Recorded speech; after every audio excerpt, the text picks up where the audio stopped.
Hi, everybody, and welcome to the, I almost said January. I don't even know what month it is. It's July 21st, 2020, regular, although not regular, Brattleboro Selectboard meeting.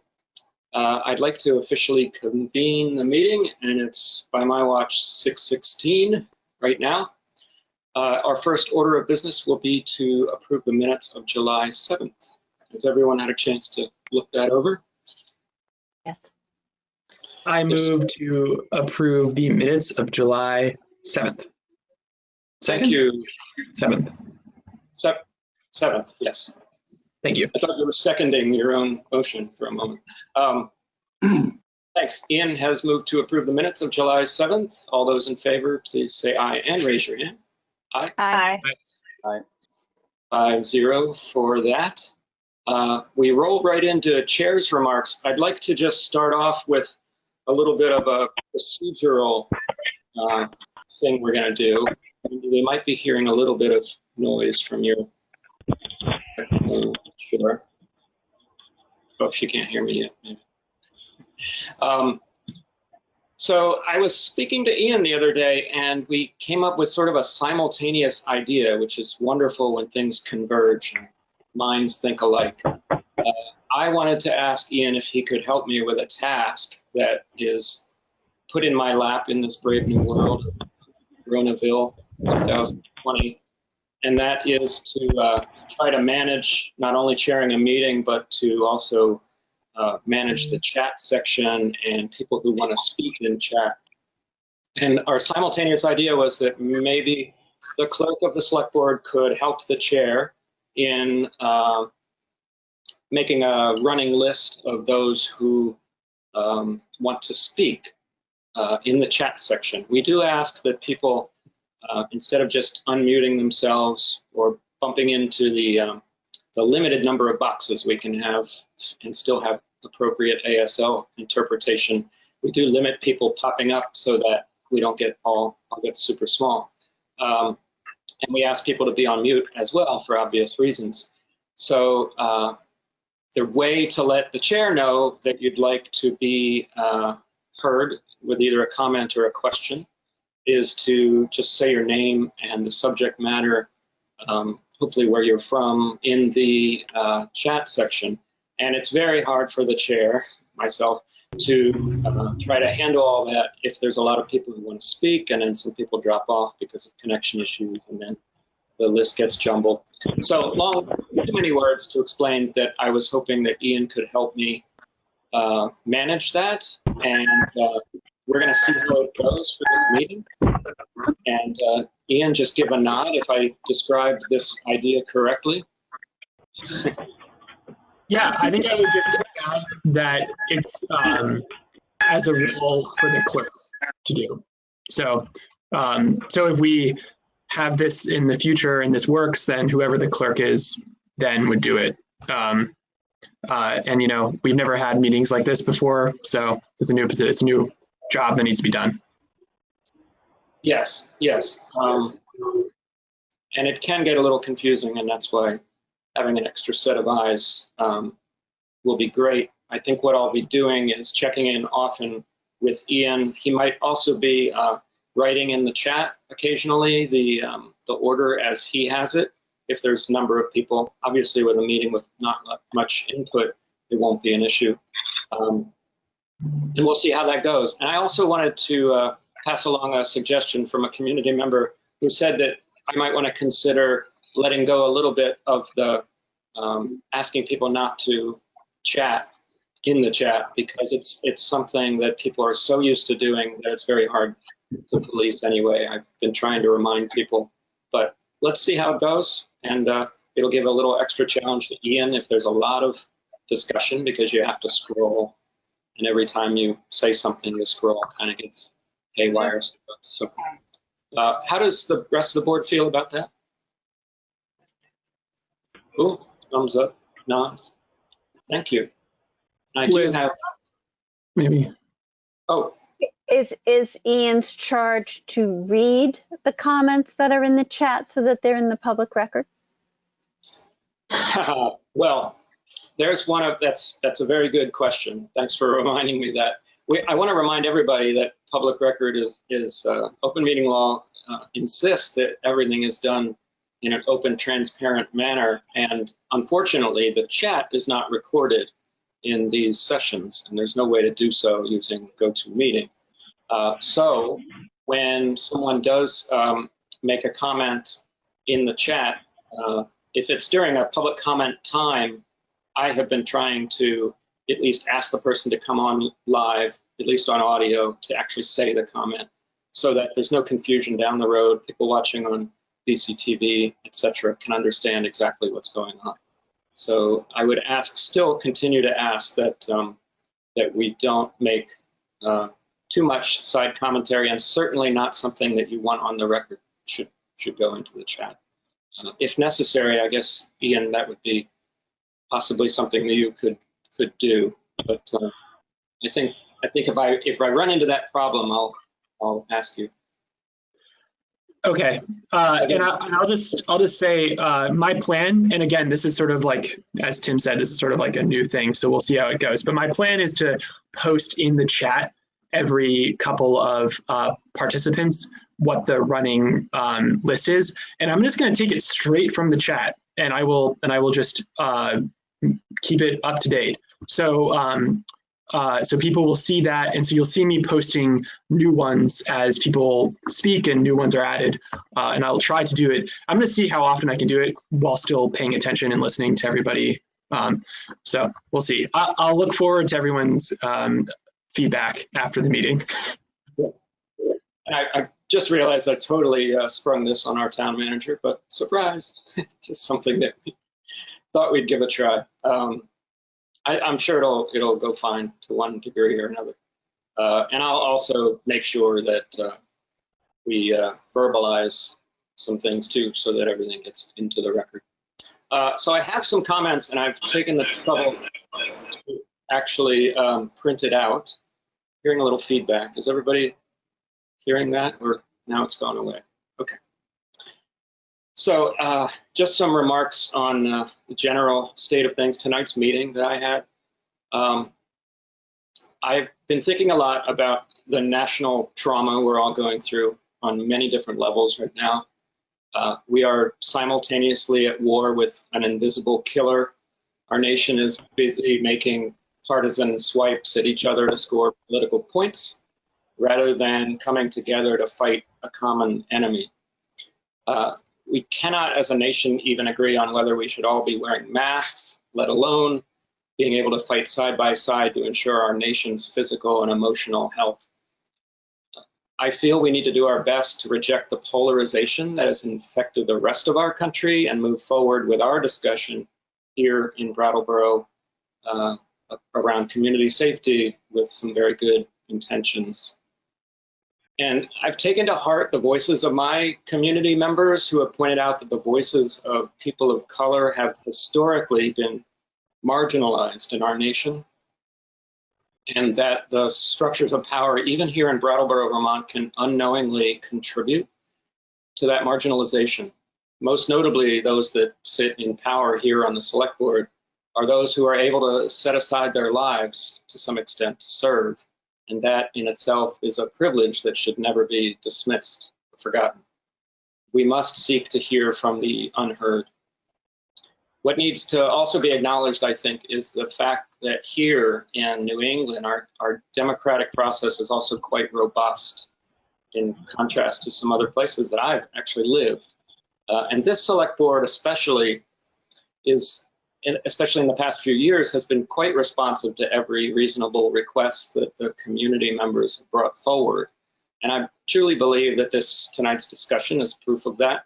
We have made space separate from other town business to hear the input of our community concerning moving forward with a review of our town's police department and the safety of our community. This discussion is vital for our community going forward, I think, and I welcome it. On a very personal note, I would like to make a comment about some of the more personal comments that we've been hearing all along with this emotional process that we've been going through. As far as comments directed towards myself, do as you will. I am doing my absolute best to run meetings fairly and democratically, but I am an imperfect being and sometimes I screw up. Please call me out when warranted, because that's an opportunity for me to do my job better. And I would take that criticism honorably, I hope. As far as other comments, we've been having some other comments directed toward fellow select board members, past and present, and directed towards town employees. And that's where I'm getting very uncomfortable lately, because the town employees that we have are members of our community too. And I find some of those comments unacceptable. And as chair, I will no longer remain silent when that occurs. I'm a true believer in the US Constitution and freedom of speech. So at no point will anyone be silenced. But I will take that opportunity from here forward to call out that behavior as unacceptable in this forum. I wanted this to be a safe space, not only for those who serve our community currently in that capacity, but for those who have been marginalized. And what's necessary is to respect everybody who serves our community, including our police officers and our police leadership. Those that come here with a true desire for collaboration to improve community safety with us will find good partners here. Please don't destroy goodwill with name calling that frankly destroys credibility with the majority of the citizens of Brattleboro.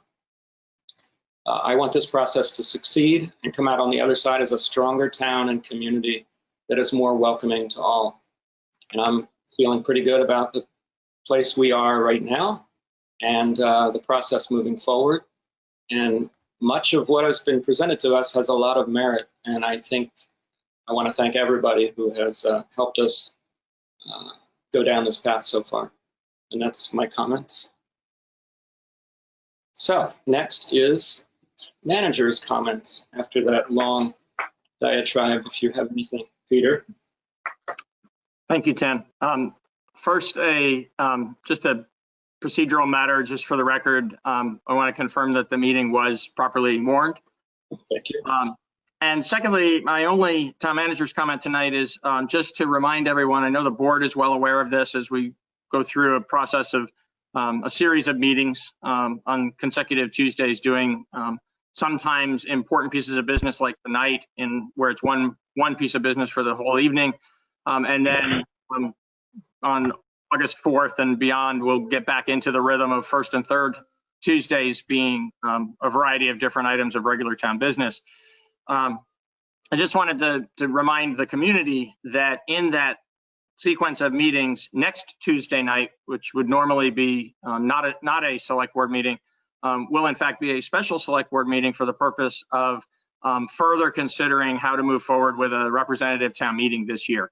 And so I wanted in that reminder just to thank the members of representative town meeting for so quickly and thoroughly responding to the survey we sent out. That was in furtherance of some questions that the board had asked to get some additional information from members about, so that you could review that along with some additional information from staff and from the town attorney. So we're assembling all of that. It'll come out on Friday as back for Tuesday's meeting, and a week from tonight, you and the public will be giving some further consideration to how we can move forward with the representative town meeting this year. Thank you. Thank you. Sorry about that, technology. Select board comments, other board members, comments or committee reports, anything you have. Brandy. I just want to ask if you can still hear me. Yes. Thank you. I'm paranoid now because now it wants both microphones on my phone and the laptop, but the laptop one's not working. So I just want to throw that out there. It's not bad. If anybody would like to, if somebody wants to fix this computer, please private message me. Thank you. All right. So anyone else have board comments or committee reports? Anything? Ian.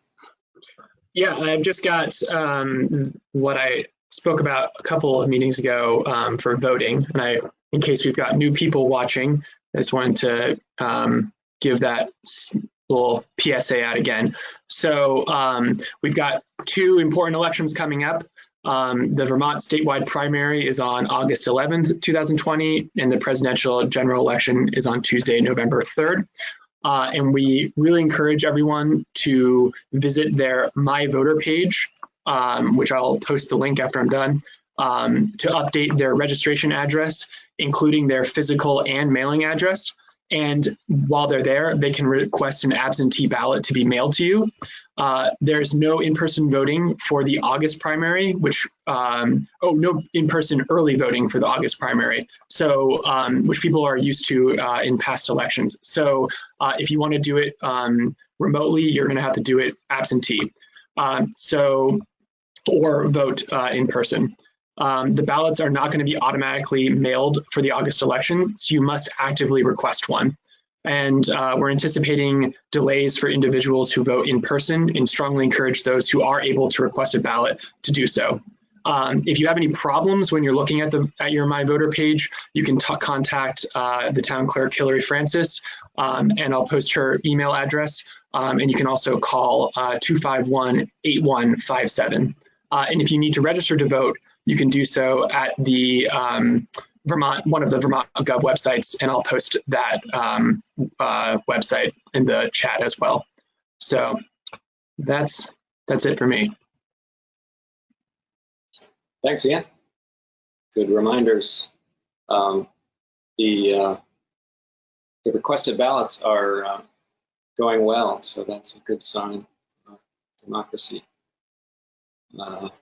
And Ian has posted on the chat the My Voter page, which is very easy to use. I used it myself. So I think I didn't see any other hands or business. So we'll move into public participation. So this will be a chance to speak to anything that's not on our agenda. There's literally only one thing on our agenda. So I assume that a lot of people, I have one person. A lot of people are probably here to speak to the police review process discussion, and that's fine. But first, we're going to do public participation. Just let me know, or let Ian know in the chat section that you'd like to speak to either public participation or police review process. Just let us know the subject matter and your name, and that's all we need. So Oscar Heller would like to make a comment during public participation unrelated to police review. Oscar. Hello. Hello. Can you hear me? It's fancy. Yeah. Yeah, Oscar Heller, chair of the Energy Committee for the purposes of this comment. I just want to let people know we have 2 vacancies. The core remaining is really active and committed. We're working on a lot of stuff right now. There's a lot of work to be done. I know this is something that energy and climate change are things that many people are interested in, and we'd love to have some new faces on the board. If anyone has questions, I'll put my email in the chat. I guess I should say it now too. It's oheller@protonmail.com. I'll put it in the chat as well. I can answer any questions you have. There's a lot of stuff to do, and it's kind of fun. So if you're interested, send me an email and let me know what questions you have. So thank you very much. Great, thanks, Oscar. Yeah, everyone jump on that committee. We make those appointments on a very regular basis, so it probably won't take long for you to jump on. Okay, so, oh, wait a minute, we do have a caller. So I just want to leave the space open for the caller to go off mute. This is how we handle the unknown callers at the moment, just to leave a little space for that caller to open up their microphone. I trust that you know how to do it because I have no idea. Now's the time if you had something for public participation. I heard something. Maybe not. Okay. So we're going to move on to our main order of business today, which is a discussion of the police review process. which I guess the process hasn't started, but certainly the early discussion about the process has begun. Does anybody want to kick something off? I have something if nobody wants to begin. Ian? Yeah, I'd like to kind of present a process question to the board to discuss before we kind of get into the meat of things tonight. And I'll also try to sort of just present the facts for people watching at home that may not kind of know what we're talking about. So at 12:46 today, we got a email from Select Board member, Mr. Daniel Quip, with a document from, I don't actually know if it necessarily says exactly, from a collaborative community statement, which was indicated was for this meeting tonight. It's 4 pages long, single spaced, and I won't speak to the material in it at all. But the procedural issue is that that I see, at least, is that it wasn't published with the rest of the material with the agenda on Friday, which makes it available to the public. And I am a little unsure of how to proceed. I looked to our rule, which is Rule G, which is about procedures for considering select board agenda items, and it's not really clear. It's also pretty clear to me that the document that we got is not a proposal. It's more of a response, or I won't characterize it, but it's not really its own proposal. So it's not really 2 documents to. I'm not entirely sure, but I think while looking at it, I was thinking of sort of 2 questions in my head, a 2-part test, to whether we could sort of proceed talking about it without the community having an opportunity to also review it. And the first part was, is it substantive, and does it have a lot of material to it? And could we as a select board could pretty easily summarize it for the community, for the people watching on BCTV right now, and kind of get the heart of it out for people to understand. And I would say it is substantive. It's got a lot to it, and it brings up new points than the documents priorly presented for the last meeting. And I don't think that we could necessarily, as a select board, do it justice. I think that it could be introduced and talked about tonight by the community members who drafted it.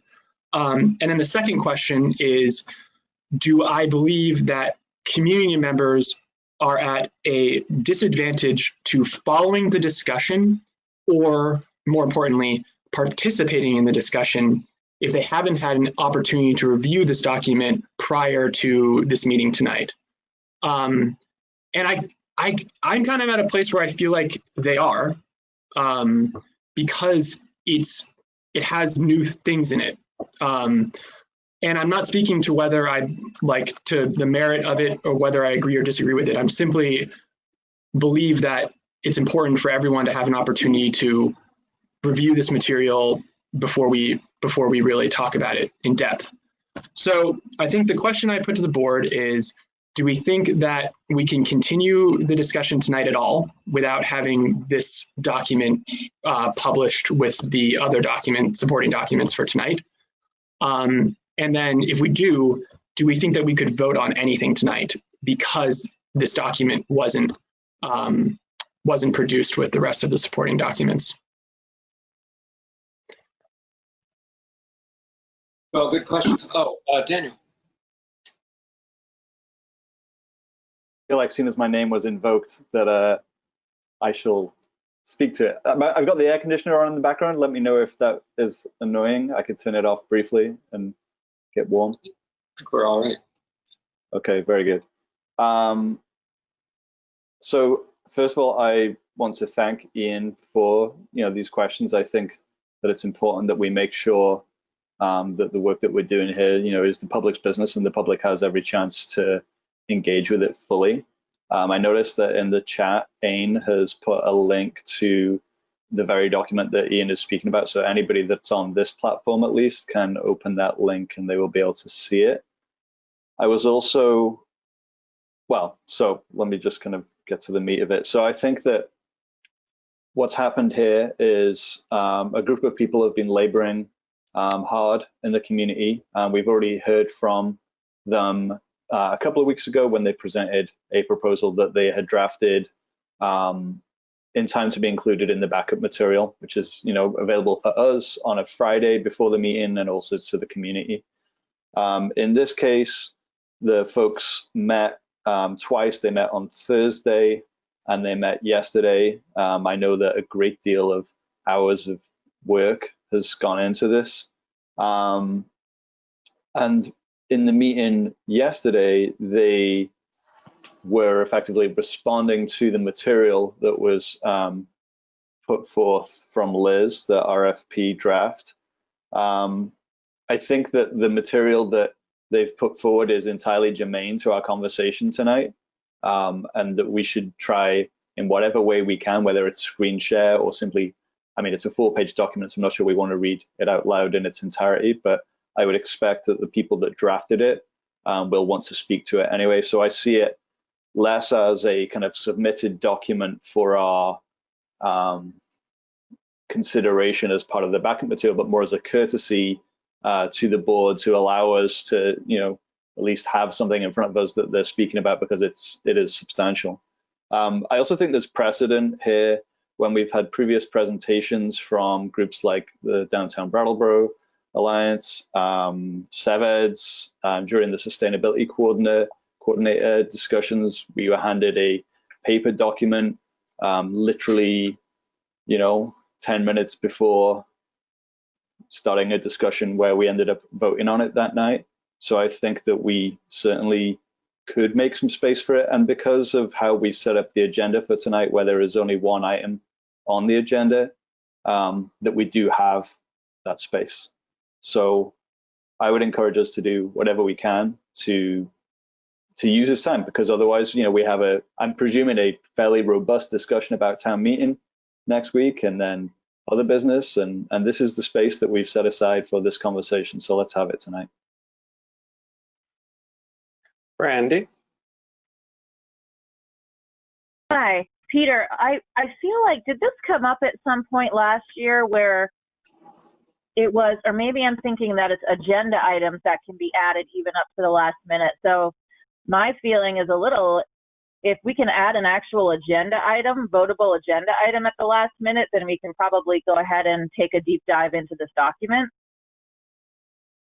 It's a decision for the, I'm sorry? Sorry, somebody just fell. They're fine, running in the kitchen. So I just wanted to make sure, Peter, that there's no rule against us taking a dive into this document tonight. Is that a true statement? There is no rule against it. It's a matter of discretion for the board to decide together whether you're ready to move forward with full consideration, including this document, or whether, for the reasons that are being discussed by you right now, you wish to take some other approach to this. And that would be true of each different situation on different topics when you've been presented with documents on the day of a meeting, or other changed context since the distribution of the materials on a Friday. Okay, thank you. Yeah, I think that gets to one of Ian's questions. Certainly it's something that we can decide to take up, but I'm not sure it gets to his other questions. I think I have no problem with talking about it personally. I'd feel quite uncomfortable with an actual vote at the end of this process, and I'll tell you why. Since I got this 5 hours ago, or whenever it was, 6 hours ago, I only had a quick read of this, and that would never be enough weight given to something that was worked on so hard. So I think we should definitely take this time to, we haven't even, I should back up and say we haven't even discussed Liz's RFP, and to some extent it seems like this is a reaction to the RFP itself, which hasn't even been discussed yet. So I'm not sure how everyone else is feeling, but I'd feel very uncomfortable actually voting before people have a chance to absorb it, namely myself. Does anyone else have a comment? Liz? Well, there's 2 points. The first about it not being in the informational materials is, we've had 5 whole hours, and probably, certainly the people in the committee who prepared it are familiar with it. But there are presumably people in the community who, if they knew that this was available, might have prompted them to join the call, or might have prompted them to have comments. And so they're not here and they don't know. And that's the problem I have with the first point. And as to the second point, I listened very carefully to the last presentation. I was happy to have that 2-week break to absorb and really hear the heartfelt comments, the deep comments that were made by the community, and really came into understanding and accepting all of the comments, and so was ready to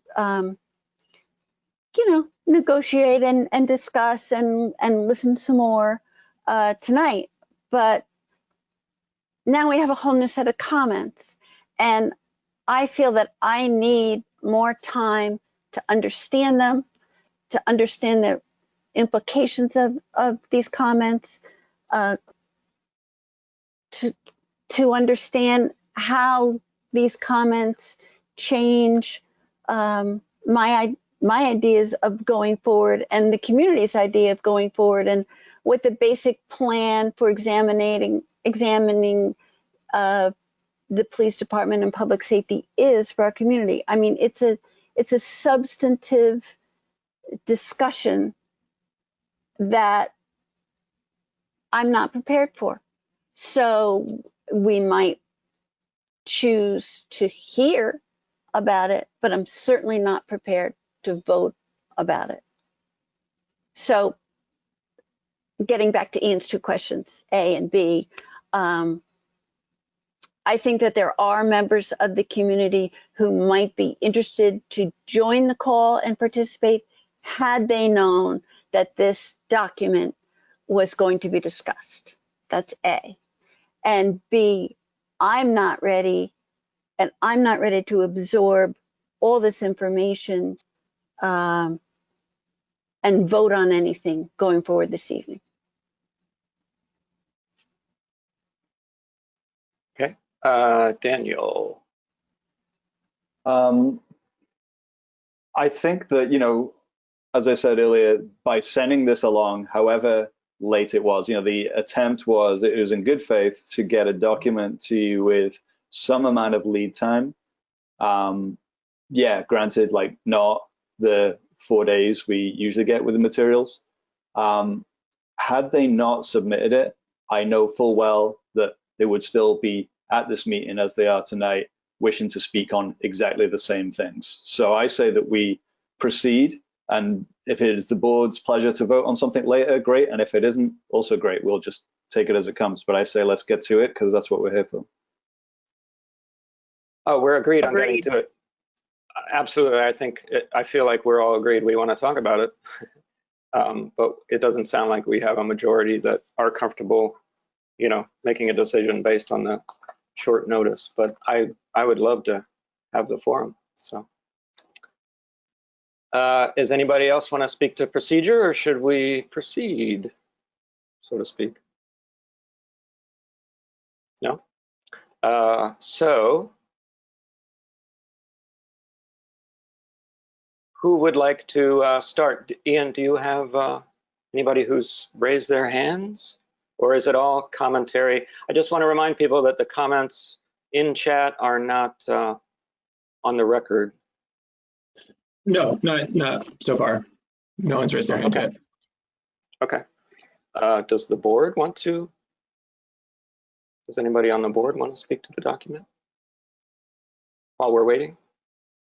Oh, I see. Sorry to take your job away already. I see Alex Fisher ready to present the document. And Liz, maybe later you can decide if you'd like to present your document. Maybe.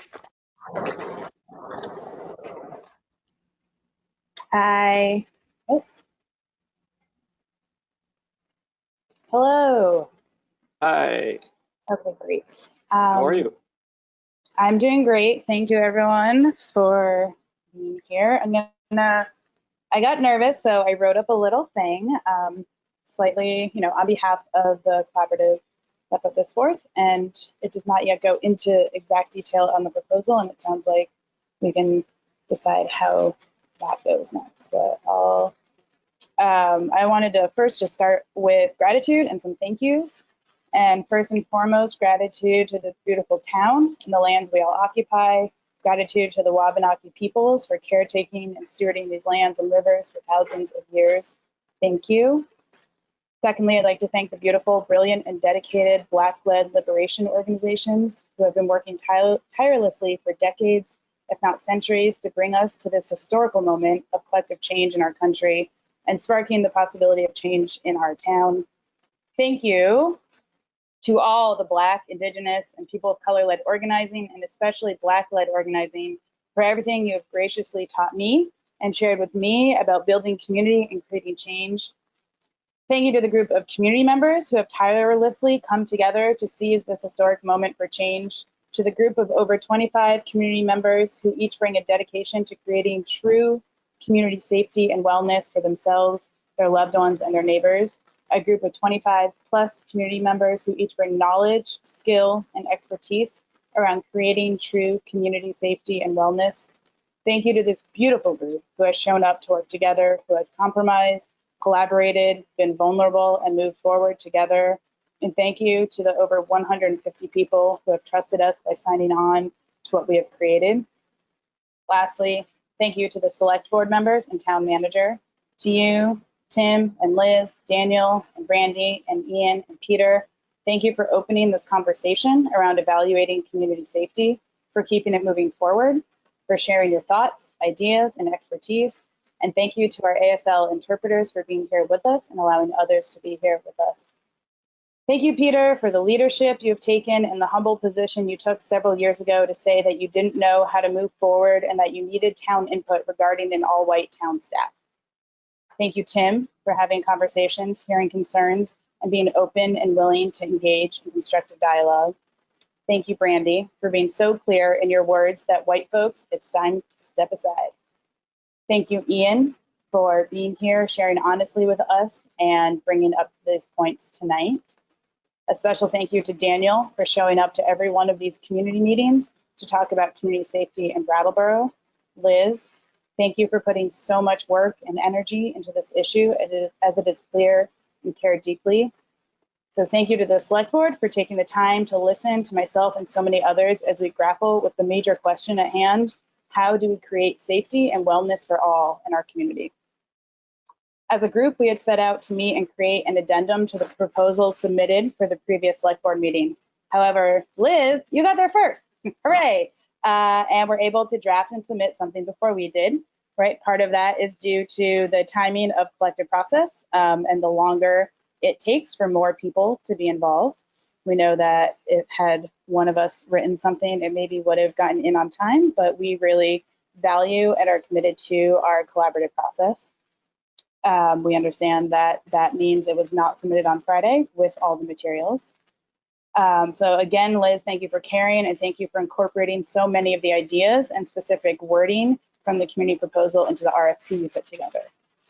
I struggle with the exact wording and how to say this to you specifically, Liz, because I want it to feel like both a stern talking and a big open hug.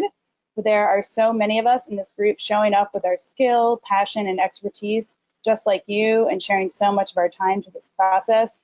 We're not all of a single mind and have been working to compromise and collaborate along the way. It is unfortunate that it seems to be a split between yourself and this large group of community members. I thought perhaps it was the select board status, but then realized that Daniel has been showing up and also contributing. So Liz, I just want to say, in case it wasn't clear at the last meeting with a lot of high emotion, that we would love for you to join us. We'd love to join forces, and we'd love to be able to come to these meetings together with a single voice and with the ability for things to move forward. That as a collaborative that does not have a single voice or a single goal in mind, that the practice of struggle and the practice of compromise is something that we would love to invite you into with us, and that we do not want it to be an us versus, or that any of this is personal attack on you as an individual, because we see that you are caring and that you're committed to this town and to the work. So thank you for your doing, and also we'd love to be working together moving forward. And with that, I will move into our actual concerns with the RFP and points of dissonance. For ease, I'm not going to say all the things that we agree with, but I think that is also sort of the problem with some of the structure is we often focus on the points of disagreement because we want things to get passed and voted on. And often in public comment that does not provide a lot of a dialogue, there's not a lot of time for agreement or for saying, hey, we all agree on most of it, and here's the main points of disagreement. So I just want to frame it and name that ahead of time, because I'm not going to name all the things, but just give some space that we do agree on. And what we are seeking is really, I think, one of the main pieces of dissonance and difference is that we as a community group are seeking a review process focused on a comprehensive examination of community safety and policing in Brattleboro to determine whether the police force effectively meets the community's needs and determine how to best fund and support community safety. This is bigger than the police. This is about acknowledging that so many in our community do not feel safe, and that is not the police force jobs to create safety for everyone alone. That is the job of the community as a whole. Creating community safety is a community job.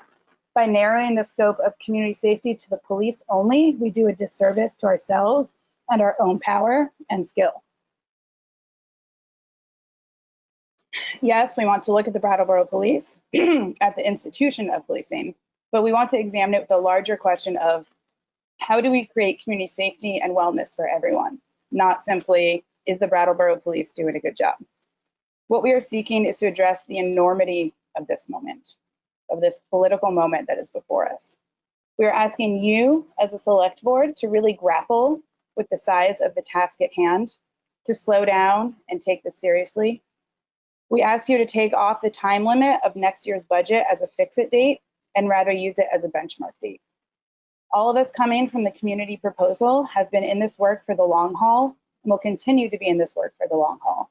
At the most simple of levels, we are asking you to either join us in the long haul work or lift us up to continue doing this work for the long haul. The 5 points of disagreement, I can quickly summarize. And these are specifically 5 points of disagreement with the RFP that was supported by Liz. And again, many points of agreement. And the 5 points of disagreement are that we believe a wider scope is needed. As already mentioned, we would like to look beyond simply the BPD and look at community safety. The second point is community decision-making power and really focusing on involving those most impacted at all levels. The third is that the RFP puts forth a chosen framework and leading outcomes.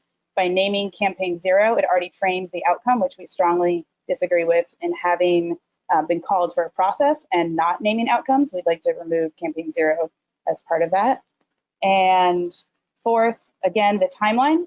that we'd like to extend the timeline to acknowledge the deep and long haul work ahead of us. And lastly, valuing community work and acknowledging the labor and knowledge that all community members are bringing. Moving forward this evening, it would be helpful to get a sense of where select board members each stand on the 5 points of dissent or disagreement in order to best move things forward, to really understand where y'all might be responding to those pieces. I know that was very long. I really appreciate the patience. I also am happy to email what I wrote to select board members after tonight's meeting, if that is helpful at all. And I know that there are some folks that are happy to speak to more details of the document. I think really my goal is to frame a lot of the larger pieces to bring us back, to slow us down, to acknowledge the size of what we're talking about, and to also acknowledge the size of the community that is involved and that is interested in really bringing our expertise forward. So thank you. Thank you.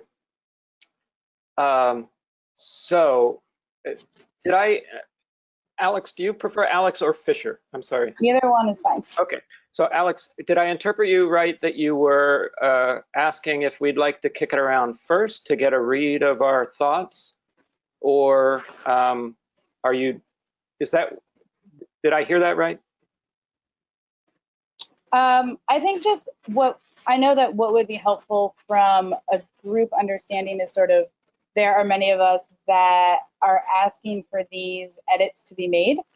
So I think it's really, it maybe has shifted since around this conversation of whether or not voting will happen tonight. And why I say that, because I know that when the goal is to get something voted on, if we as a community don't know where you stand, we are going to belabor certain points. And if we know, for instance, that you are like, yes, let's extend this timeline, that would save so much community comment. So for me, and I think for a lot of us, having a sense, because without your input, we're speaking to the ether, right? We're speaking to the void and repeating ourselves to show we really care. And we can show we really care in other ways that don't take up as much time if we have a sense of where y'all stand. Great. And I very much appreciate that as chair, trying to always keep things orderly. But I also wanted to reiterate that we do have this space, and we're gonna honor that even after we make comments. So I appreciate that clarification. I also, just for my own, it might have been my own problem with my headphones, but do you think you could very briefly just repeat the 5 points? Sure. Because I really enjoy making sure I write it down correctly. And great. And again, those 5 points should be in your email inbox. Okay. And I'm happy to repeat it also for public. So the 5 points of disagreement are: number 1, that we believe a wider scope is needed. And for that, specifically looking beyond the Brattleboro Police Department. So looking beyond the assumption that community safety belongs only in the hands of the BPD, and understanding that community safety is a community issue. Number 2 is community decision-making power, and making sure that communities that are most impacted by policing and the carceral systems are involved, deeply and meaningfully involved at every level. 3 is that the RFP names a chosen framework and leading outcomes, specifically naming Campaign 0, which has its own specific goals within the campaign. So we'd like to see that removed to create a process that doesn't start with outcomes. I know specific community members can speak to Campaign 0 specifically, but we're also just saying we were told no outcomes, so we want to remove all potential outcomes from the process. 4th is acknowledging the timeline and expanding the timeline. You know, we hold that having something right by November for the next fiscal year budget is important, but having that as an end date really diminishes the potential of what we're getting into. So again, this is really acknowledging a larger scope and a larger timeline. So using November as a benchmark for a first phase or a first step with a longer timeline of process.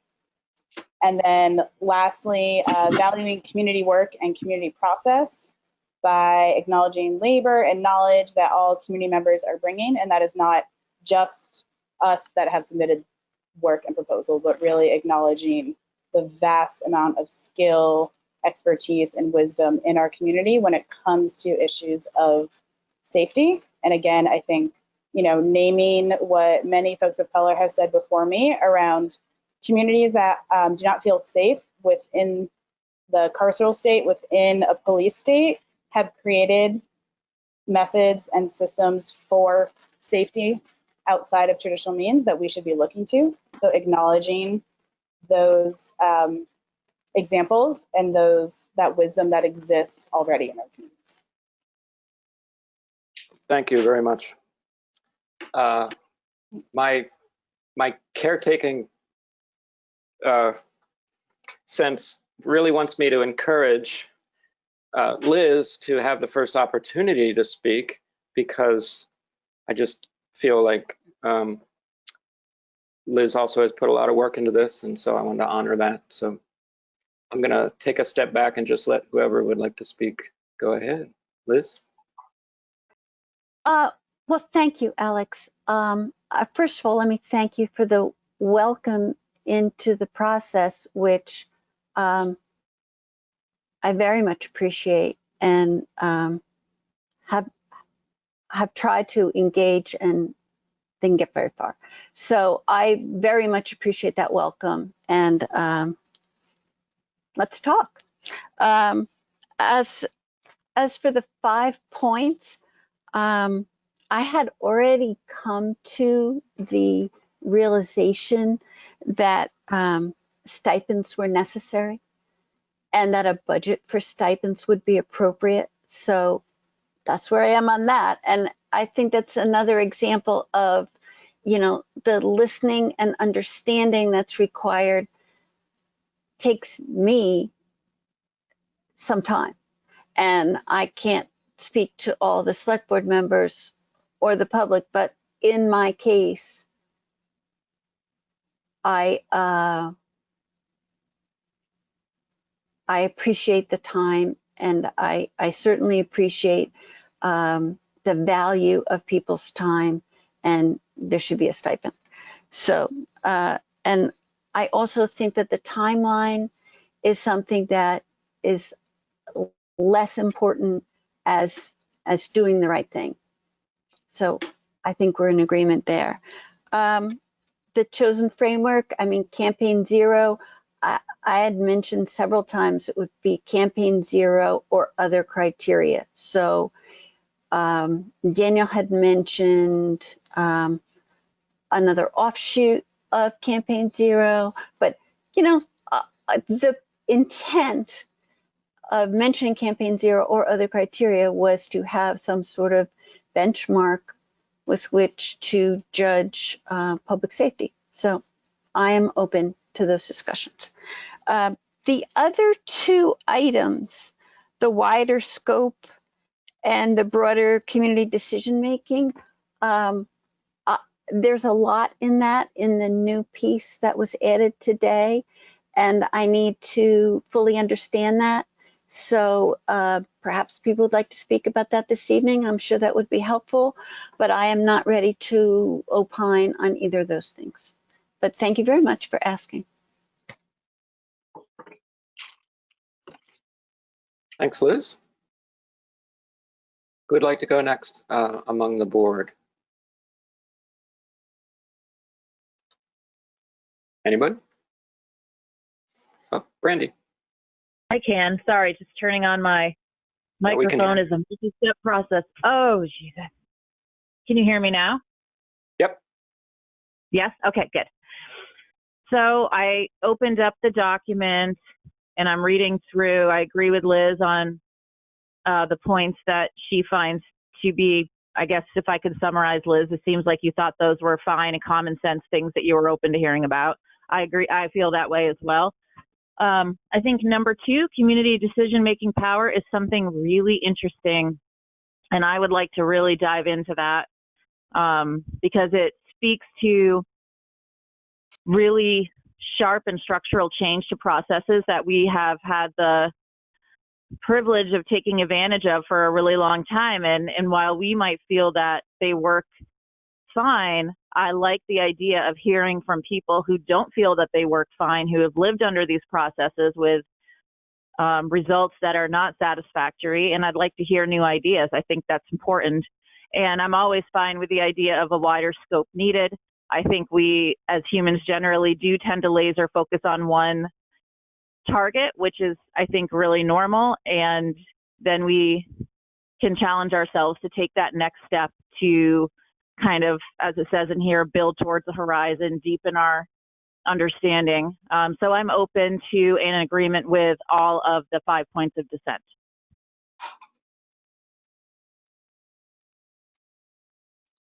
Thanks, Brandy. I don't have to go last. Should I go next, or I sense a little hesitation? So okay.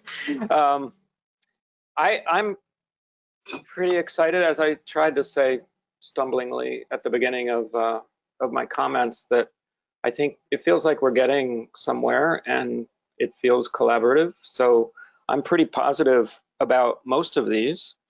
A couple of Fisher's points is I'm not quite sure fully what the wider scope means, and we should talk that through maybe. I'm always a little bit hesitant to, what do you call it in the business world, mission creep, you know, when too much gets laid in a task and it becomes sort of about everything versus about needed things. But I certainly recognize that a proper discussion of community safety is something bigger than just the police budget or police policies. So I think, you know, I'm pretty, with the caveat that I really do want to do my due diligence and be able to kind of absorb this piece a little better. I'm pretty positive about all but one of the proposals, and I'm sure my fellow board members can guess which one that is. And again, the verbiage I see around the community decision-making power is mostly good. I think it's mostly positive. I think a definite problem is for the select board to empower a committee that we create to, how would that work? Can we literally, number one, legally empower a committee to have power over a decision that has to be our decision, probably by statute. I don't think Bob's available tonight, so we can't really ask Bob. But so that might be something that we have to talk out and sort of figure out what, oh man, something in my eye, sorry.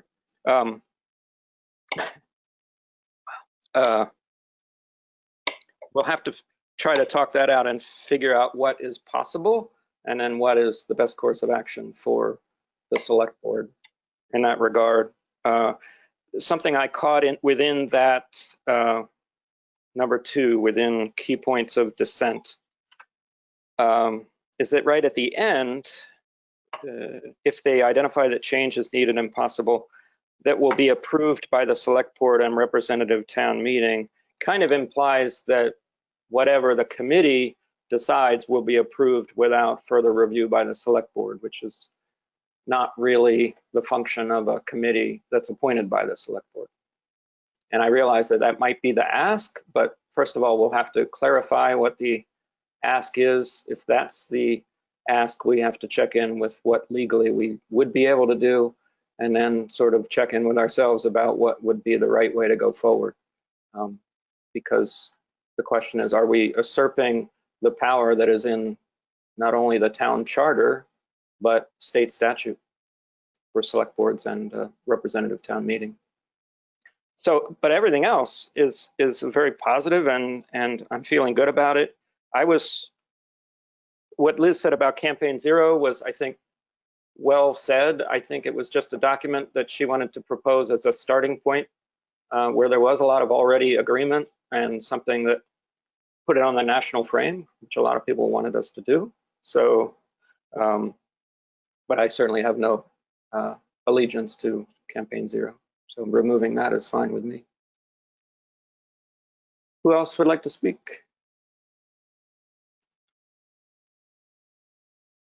Daniel, you or me?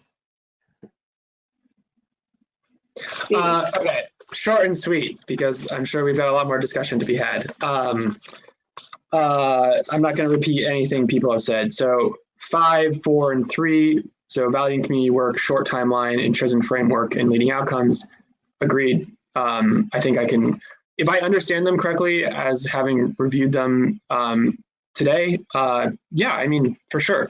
And then I think the other two, wider scope needed and community decision-making power, I don't necessarily disagree with either of them, but I think they just need to be fleshed out more. They're not, I don't, from how I read it, and this is just my opinion, that it doesn't, it's not entirely clear what exactly this means for this committee or for the process. So I think we can talk about that more. And I think that, so maybe as we talk tonight, we can really hone in on 1 and 2. I can give you a better sense. And I think when I say you, I'm referring to Fisher, a better sense for where I fall on them once I understand them a little better. I tried to make that short, but I didn't. That was fine. Thanks, Ian. Daniel, all eyes are on you. Are they? You know, so I was involved in meetings where people created this, and it is a beautiful thing to see people start with a blank page and through a really collaborative and inclusive process arrive at a point where you have this PDF in front of you that is like on point.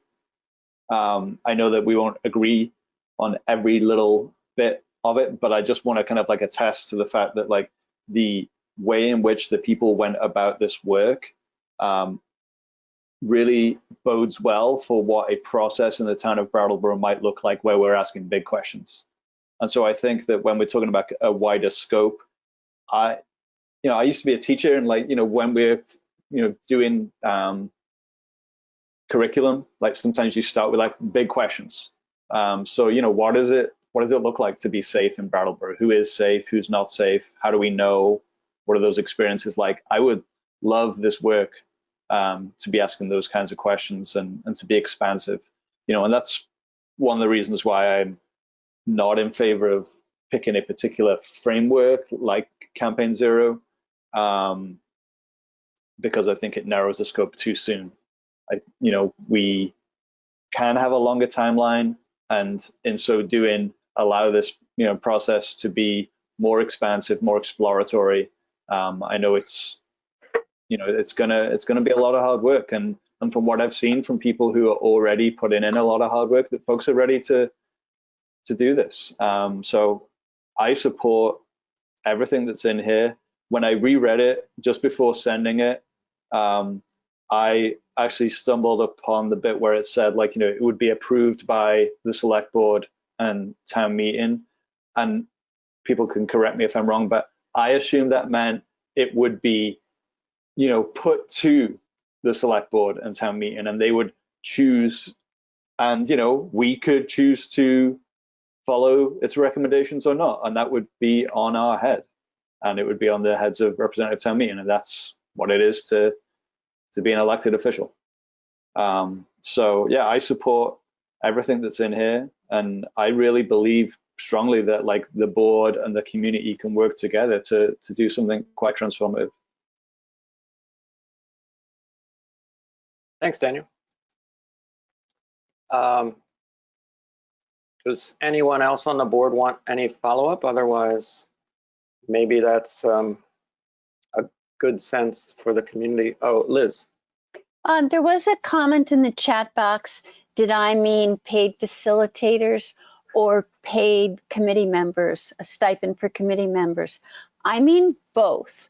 I was talking about the fact that I had recently come to understand the merits of a stipend for committee members, and that's what I was talking about. Yes, and I am a recent convert to both. I'm being dragged kicking and screaming, but I'm getting there. So I meant both as well. So I think we are going to go to Ian has helped with a list, which I think was assisted by the folks that want to talk. So should we go with, well, let's see. Does Shay, is it Shay? I hope it is, is first, but I'm not sure you need to speak to Campaign Zero, but it's up to you. Would you like to chime in? Hi, can you see me? Hi, did I say your name right? You did. Shay, Yeah. she, her, they, them. Coming to you live this time from the Cotton Mill building. Always grateful for uptown internet to use. Briefly, I think thank you all for showing up to this work, and I won't echo too many gratitudes for too long. I did just want to mention one thing about that specific framework, which is that the founders of Campaign Zero have pivoted away from Campaign Zero. The front website of Campaign Zero is an apology for missing the boat and a call to work for broader goals and visions. And a lot of statisticians and organizers have challenged the data of that particular framework and its efficacy, noting that many communities that have already done a lot of those reforms that they are seeking are still experiencing great violence. And I just wanted to mention that briefly, that even Campaign Zero is not currently fully supporting Campaign Zero. So I think that if we're going to bring on other external frameworks to pull this into a national scale, there are plenty. We also don't necessarily need that. I think that I want to just echo what Fisher said, that if this is a process to get at what the community, broad community, especially most impacted people, think about safety here, then we can't narrow the way we're looking for that with like some specific outcomes already named. We have to really listen more deeply than that. And so I'm grateful that you all are open to that. That's all. Thanks. Thanks, Shay. And to Daniel's credit, he did tip us off that there's been I guess, a sea change from the Campaign Zero folks. Ian. A clerk error. I accidentally forgot. I took Ain off. I've put her back, or put them back on. I apologize. And they're now next. Okay. Yeah, and maybe I'll read that out loud just because I said that I should verbalize it once in a while. For folks watching at home who don't have access to the chat, we just heard from Shay. Next is Ain, and then Abby, and then HB, and then Tara. So Ain is next. Welcome. Hello. Hi there. Thanks, Ian. It's so confusing to keep the stack, I think, sometimes. So I was here because I know you're talking a lot about not getting the statement and things being verbal and written. And so I was just willing to read the first part of the statement, and then Abby was going to read part of the statement, and HB was going to read part of the statement, and we're just represent a few people that worked on the statement, if that's helpful to the board. Because these were also things that I know that we discussed verbally, we felt in the last meeting, and we know that we have been discussing this, and we've been wanting to really discuss it with the board and do this together. So we're interested in that, we're here for it. And we're not asking you to vote on this as a proposal, we don't want you to vote for an RFP that isn't something that we thought we had time to collaborate on or knew about. So that was kind of why this happened this way from my perspective. That's just me as one community member, though others might have other ideas. So my question is, do you want us to read this statement? I'm willing and eager to do it if that would be useful. What's the pleasure of the board?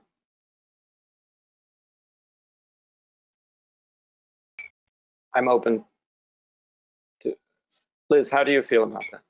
Not to put you on the spot, but I'm here to listen, so yeah. I'm listening.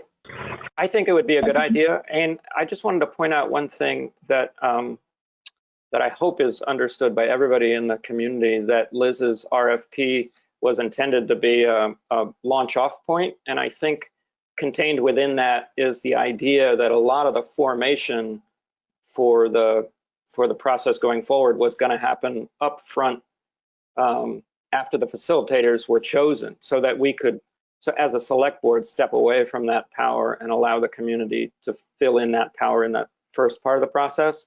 That may not be the good way to go about, and that's absolutely fine. But I do want to call out that intention from Liz. And just, is that about true, Liz? Yeah. True enough? My goal was to advance the process.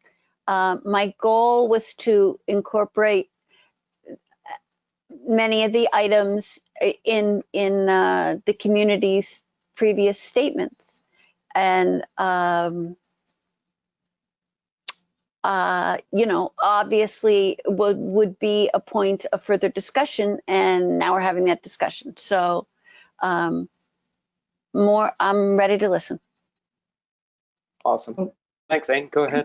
Yeah, because I think we have the same goals of, you know, examining the police department and making sure that we have community safety in Brattleboro in a way that makes everyone feel safe. So I'm glad we're on the same page. And we really did see that you incorporated things that we said, and we really appreciate that. It's just sometimes easier to quickly give you information when it's a dissent, because it's important to make sure that we feel like we're being heard in that way. So I'm going to begin reading this statement, and then I'll let the next person know it's time to go. So we're going to have it in 3 parts.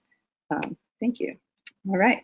So the statement is collaborative community statement regarding the Brattleboro policing/community safety review process. Summary statement.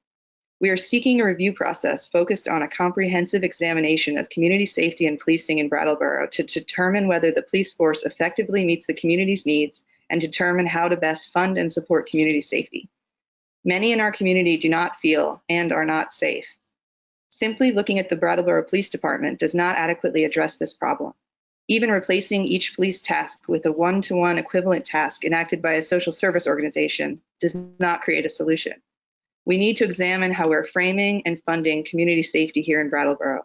We need to ask deeply into what our community needs to be safe and listen and build toward that horizon that we envision together. We need to fund the community members who will do this work. Thank you for mentioning that you will do that. With a skilled and appropriate facilitator on a timeline that respects the historical opportunity of this moment. Achieving the depth needed to conduct this meaningful work will only be possible with a genuine commitment of time and resources. This is an opportunity to take a step back, assess community needs, and define what community safety looks like. Then we can determine the roles of policing, local organizations, town government, and community members in meeting those needs. Background. During the Brattleboro Select Board meeting on June 16th, numerous community members called for the Select Board to reject the proposed budget and direct police funding to other community safety initiatives, local nonprofits, and social service organizations. The Select Board passed the budget, but agreed to enter into a process of examining community safety, policing, and the budget. In response, a group of Brattleboro town and area residents involved in diverse and collective movements for liberation and social justice put forward a proposal, community proposal, we're calling it, on June 30th, requesting a process that would take a real, deep, equitable, accountable look into policing and community safety. Many community members, social justice organizations, and people from groups especially affected by policing expressed a desire to enter this work together with the town and select board. Over 150 individuals and 14 organizations signed on to this community proposal before the July 7th meeting. A select board member, Elizabeth McLaughlin, also put forward a proposal on this date. We're calling it McLaughlin proposal. At the next select board meeting on July 7th, community members highlighted key divergence between the community proposal and the McLaughlin proposal, namely, 1, paid work. The community proposal requested a paid facilitation team and stipends for individual contributors from the communities most impacted. 2, scope. The community proposal requested a more expansive process that would look at the totality of community safety within the town of Brattleboro, a process that focuses on community desires, needs, and reports of harm experienced while considering how to utilize our town resources to ensure community health, wellness, and safety. And then point 3 of divergence was community decision-making power. The community proposal requested that the creation of the process and future decision-making be led by the community, not the police department or the select board acting alone, and that the voices of those most impacted by policing be centered and given power. After a lengthy discussion, agreement about the community safety process was not reached. Continued conversation was scheduled for the select board meeting on July 21st. Prior to this meeting, select board member McLaughlin submitted the request for proposals, RFP, copied below. Some community members involved in submitting the original community proposal met to discuss creating an addendum with more specifics and instead took a look at McLaughlin's RFP.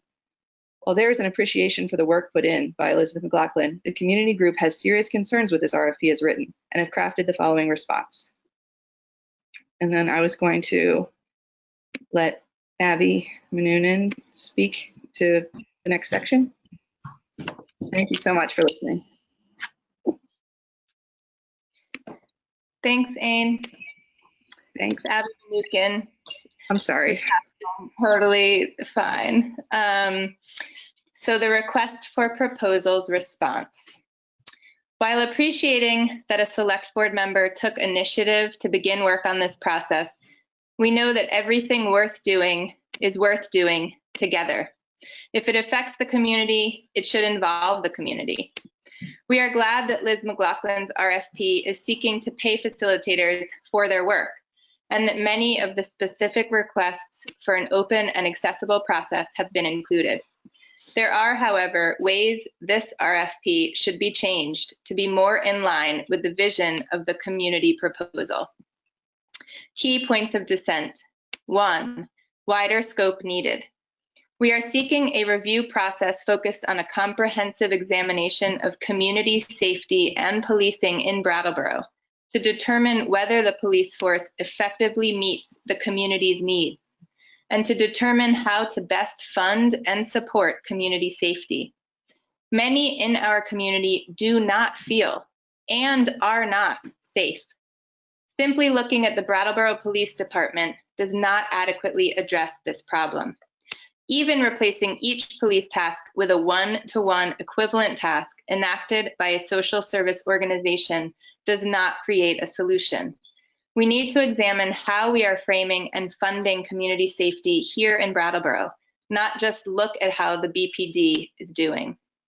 We need to ask deeply into what our community needs to be safe and listen and build toward that horizon that we envision together. 2, community decision-making power.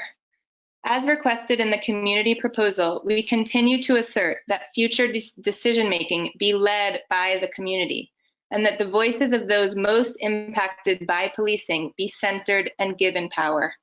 If a review committee will be created, empower that committee to make recommendations and decisions. They should not just be an information gathering tool, but rather have the authority to craft proposals for change if they identify that change is needed and possible, that will be approved by the select board and representative town meeting, which we hope will be happening in some way with active participation. 3, chosen framework and leading outcomes. The assumption that BPD will be examined in accordance with Campaign Zero solutions, as Shay spoke about, is already supporting an outcome for community safety goals before there has been a process to examine and identify community safety needs. We don't support the goals of Campaign Zero, and neither do the founders of Campaign Zero, who themselves shifted their objectives toward defunding and abolition after concern about the soundness of their statistical analysis and feedback from communities that these objectives did not align with the long-term goals of anti-racist organizers across the country. This framework would exclude voices from this process. Much of the work ahead will inevitably be based on what other communities have found to be successful. However, at this point, we are focused on process and not outcome. 4, short timeline. Anticipating that this deep and significant work be completed within the next 4 months by November 2020 is not realistic.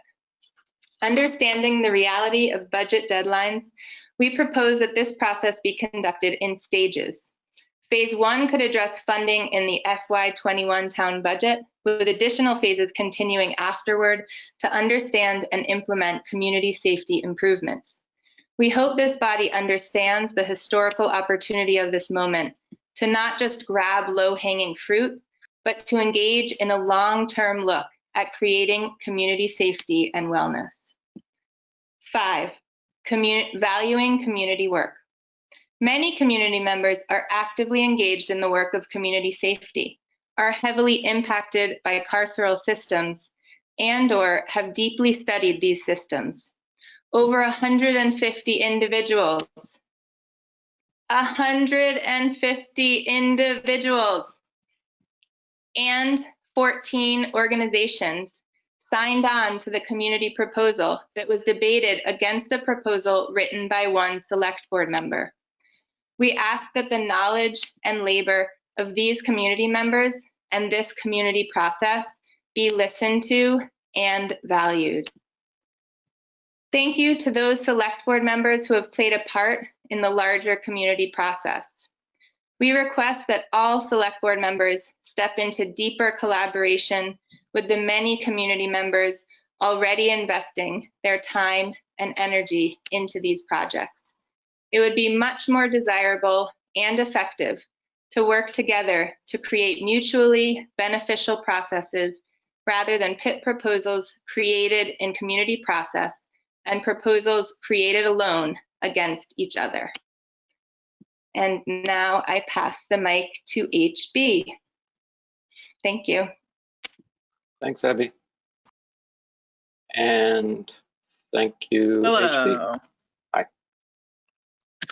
So I'm going to read the rest of the statement, and then I've got a quick statement to address some of the questions and concerns I was hearing about the wider scope. So this is the completion of the community statement. Agreements needed. It is important to establish agreements for clarity and mutual understanding before an RFP, a request for proposals, is created and approved. Number 1, facilitator qualifications. Establish agreements around qualifications, perspectives, and experience of those who will be sought as facilitators. Some of those qualities we are seeking in a facilitator include anti-racist. A helpful way to think of this person, is a person experienced in, quote, identifying and eliminating racism by changing systems, organizational structures, policies and practices and attitudes so that power is redistributed and shared equitably. It's a definition of anti-racist from NAC International Perspectives, Women in Global Solidarity. Someone who is experienced in creating spaces and processes where many voices are included and power differences do not result in less privileged people being excluded. Someone who is experienced in qualitative research methods, e.g. semi-structured interviews, focus groups, community forums, ethnographic observations, participatory research, etc. Someone familiar with and open to creating new and decolonized systems instead of only looking for solutions within currently operating systems. For example, someone who's familiar with restorative and transformative models. An ability to handle sensitive data in an ethical, legal, and culturally appropriate way. Someone who incorporates processes for transformative and liberated work that includes somatics, mind-body connection, body-based work. Uses these processes to get information from our community that is not traditional and in a way that's easy for people to interpret and participate in. For example, creating art, movement, other initiatives where our community can express their experiences in a way that feels accessible to them. This will include people who have been harmed or alienated by prevailing processes, i.e. the sit for 3 hours and respond to questions by an authority figure scenario. Someone who is experienced in working with groups that have been historically marginalized by police, e.g. BIPOC people, LGBTQ+ folks, those who are low income, those who are psychiatrically labeled people, folks in recovery and are actively using, etc. Someone who has experience in rural communities. Number 2, a review committee selection. Established agreements about how to define and choose the cross-section of Brattleboro citizens that will be solicited for the review committee. It's important that folks are not chosen solely based on population data, but we'd ask that you consider weighting the feedback of individuals from groups who experience more frequent police interactions and are more likely to be harmed in those interactions. This includes Black, Indigenous, and people of color, as well as the narratives of other community members who are especially impacted, those who use drugs, psychiatrically labeled people, folks with disabilities, domestic and sexual assault survivors, poor people, homeless folks, LGBTQ people, and more. Compensation agreements, which we've talked some about as well. As a standard with this type of research, individual participants should be financially compensated. for time, emotional labor, transportation through a stipend. Very glad to hear that y'all are on board with that now. Be prepared to establish a budget. It sounds like you're on board with that, which is great. Bid evaluation criteria. We had some questions around establishing the criteria and rubric for bid evaluation with community input. And then timeline, which we've talked about, create an agreed upon phased timeline. And then a couple things that I wanted to address about the questions about regarding the wider scope. I see actually the town is already involved in many additional areas of work under a wider scope. And I think it's something that I see both the town and especially this iteration of the select board doing really well. I can remember in the not so distant past, a different iteration of the select board when folks were really saying that their work was really significantly limited to only items directly related to budget and fiscal responsibility. And I think something that I love about this iteration of the select board and folks who are on it now is that I already see people thinking more broadly about what is your work and what is all of our work as a community. We do this as a town, and you all do this as a select board through many different ways. Significant material support to many organizations, both through human services funding and in many other ways. I know we as a town supported Groundworks with a significant material financial donation, which is really great. We placed porta potties downtown to help alleviate issues with access to clean restrooms. We've had really long conversations and a lot of action on things like suing pharmacies related to the opioid epidemic. We've explored as a community and a town staff racial dynamics within town staff and hiring processes. We spend many hours looking at energy and sustainability. We spend time and money on a marketing program to draw all sorts of people to the community. I actually can think of very few things that are directly related to quality of life in Brattleboro that's not under the purview of the town and the select board, and can think of very few things that are more germane to the work of the town and select board than a total, deep, and complete look at community health and safety and how we're building Brattleboro as a community that really works for everyone, not only now, but also into the future. So I truly hear your questions about widening the initial scope from looking at just policing to looking at the totality of community health and safety within Brattleboro. And just, again, want to underscore that I know I'm here to walk into that with all of you in a style of work that you're already succeeding at. And I know there are the last few weeks, and I've lived here for about 10 years. I know, definitely in the last decade, and I know many decades before that, there's an asset that we really have as a community is a lot of really dedicated folks who live here. And so I know there are a lot of people who will walk into that with you as well. So just wanted to address those couple items related to widening the scope. Thanks, HB. Is my mic on? Good, okay. Well, that was great. Thanks for reading that. Ian has his hand up. I feel we haven't asked the phone at all, and I see that there are some callers, so I can't add them to my very thorough list. So I'll take that as a hint that I should throw it out there that maybe callers could chime in now. I'm open to that, and callers, hopefully I'm actually scrolling through the list looking. Oh, I see a couple. I think you know how to chime in, so just open up your mics if you want to say something. Otherwise, we'll just go back to our list. Sorry about the clumsy process. We are going back to the list, or were we going to bounce it around the board again? Yeah, Tara is on now. Thanks, Tara. Oh, we can't quite hear you yet. Hi, good evening. My name is Tara O'Brien. My pronouns are she and her. I'm a resident of Brattleboro, and I'm also the communications director and BIPOC coordinator at the Root Social Justice Center. I just want to first begin by saying thank you to the select board and to Peter for being open to have this conversation and go into discussion about this document that so many really dedicated individuals, as HB referred to, worked on tirelessly the past few days to get to be in a very concise format to get to you before this meeting. I'd also like to thank those on the select board who have been having one-on-one conversations with community members and some of the people involved in this process. Thank you for being open and willing to do that. And I thank the individuals who actually took the time to reach out to speak to you. I also wanted to thank Fisher for reminding us that, yes, we are in this for the long haul. I say that from experience because I was involved in the 2004-2005 years when we were in an actual physical room discussing the implementation of a CPCC. And here we are again, looking at formulating something that could do similar work with an expanded scope of community safety. As I mentioned, I'm here as a resident, but I'm also here as a representative of the Root. The Root actually reached out to our BIPOC community members and gave them the option of submitting something written.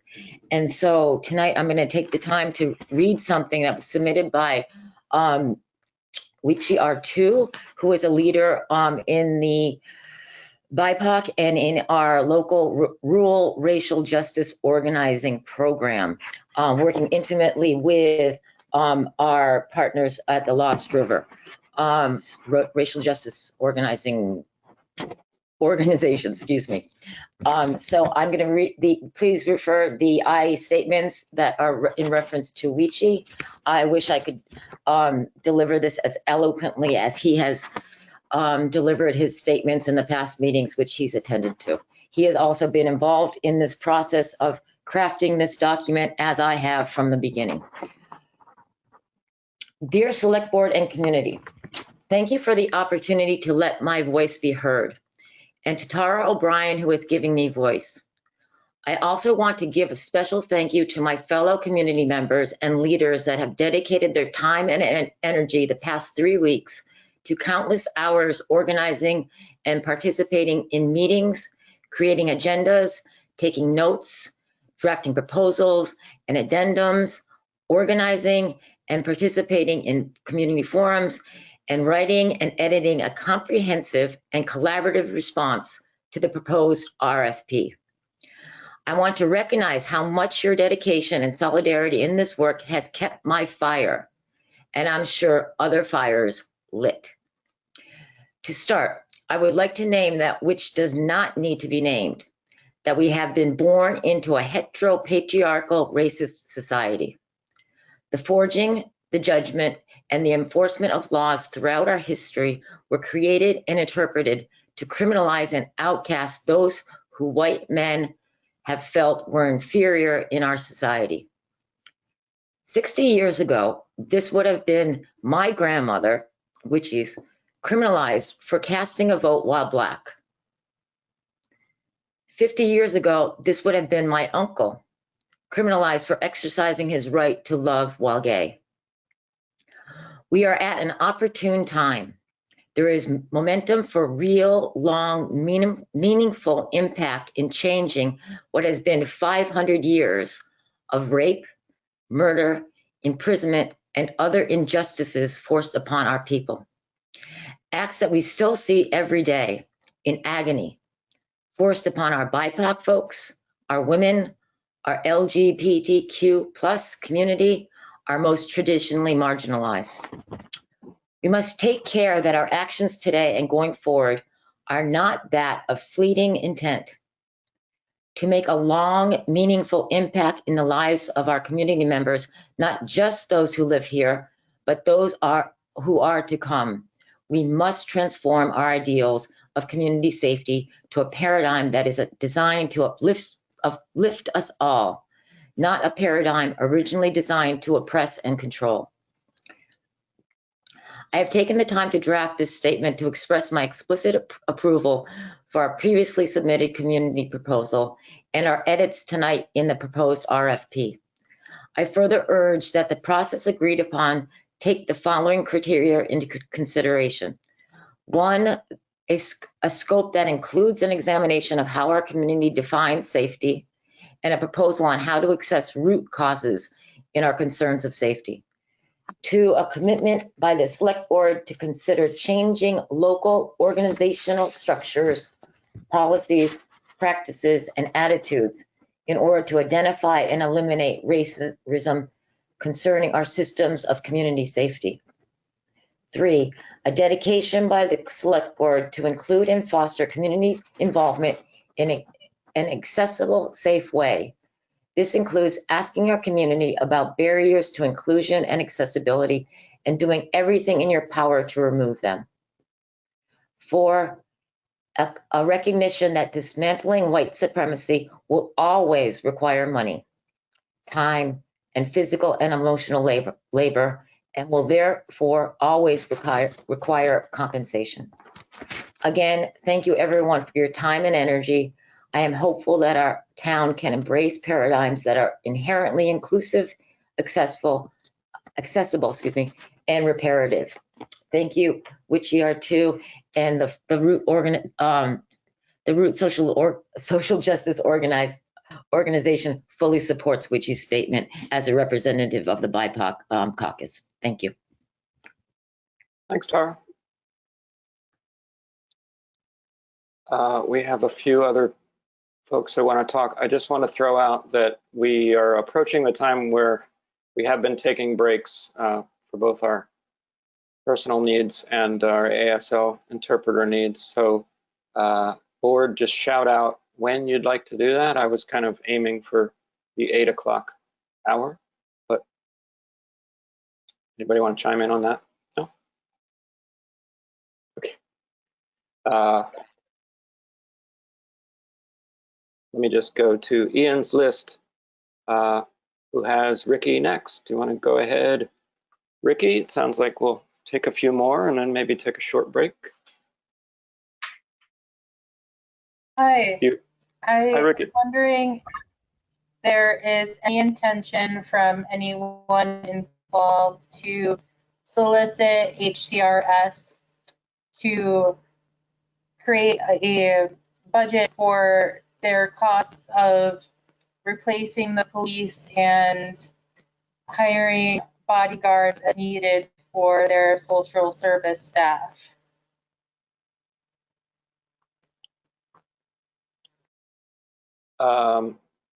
We aren't currently talking to HCRS about something like that. Does anyone else want to respond? Liz?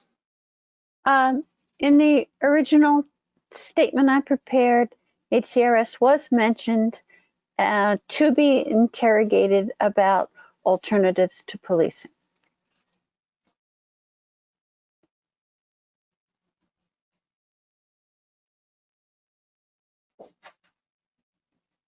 Is that good enough for now, Ricky?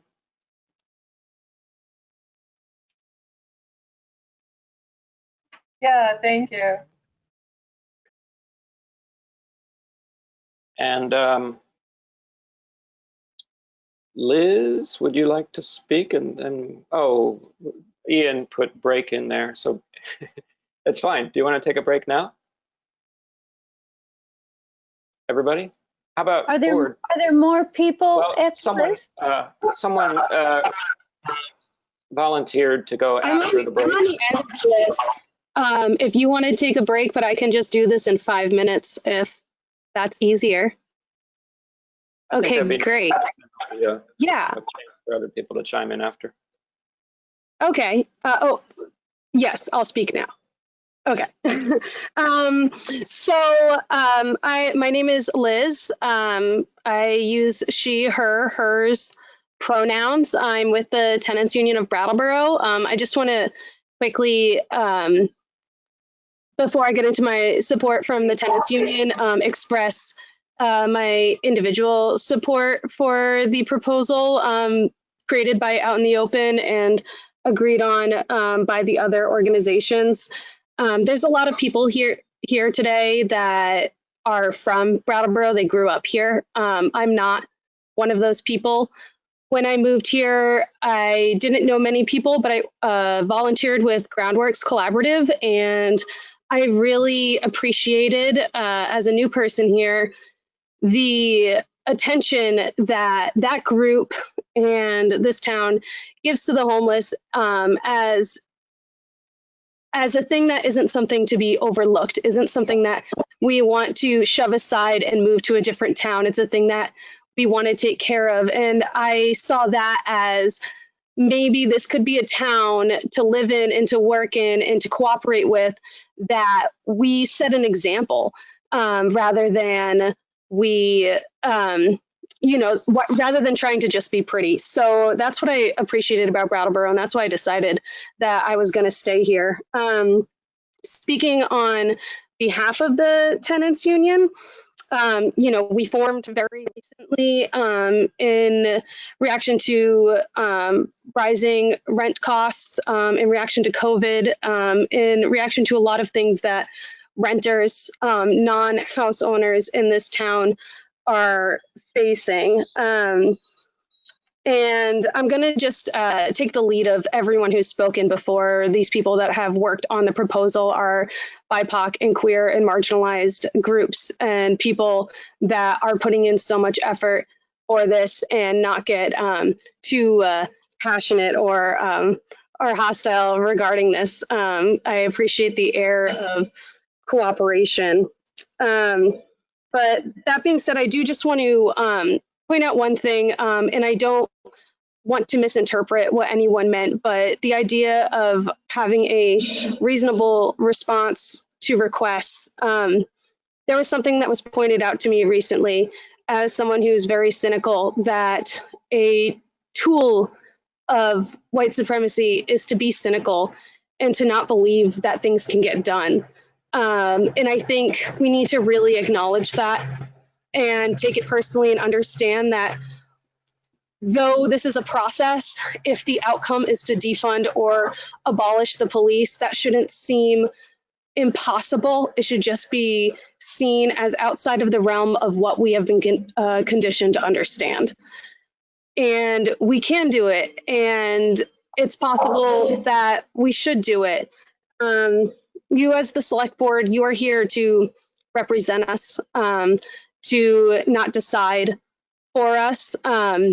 There have been 80 people at these last 3 meetings, and I do recognize and understand that you are representing some people who are not attending these meetings. But I do believe that the people who are here and attending these meetings are trying to stand up for, support, and recognize the most vulnerable in our population, and they should be put first and foremost when we're considering these ideas. Yep, that's about it. Thank you. I had my mic off. Thanks, Liz. So it feels to me like a great place to break. Everyone okay with that? I think we'll be back in 10 minutes. So I have about 8:10. Everybody can take a potty break. So thanks, everyone. Welcome back, everyone. Does everyone like Patrick's intermission sign? I think it's great. Makes me feel like it's something people would want to watch, which is cool. So this is the select board meeting for July 21st, 2020, after a short break. And we had a bunch of community members chiming in on stuff after we had kicked around a little bit. And I'm not sure where we want to go from here, board. Oh, Daniel has a hand up. Go ahead. I have a proposal, an offer.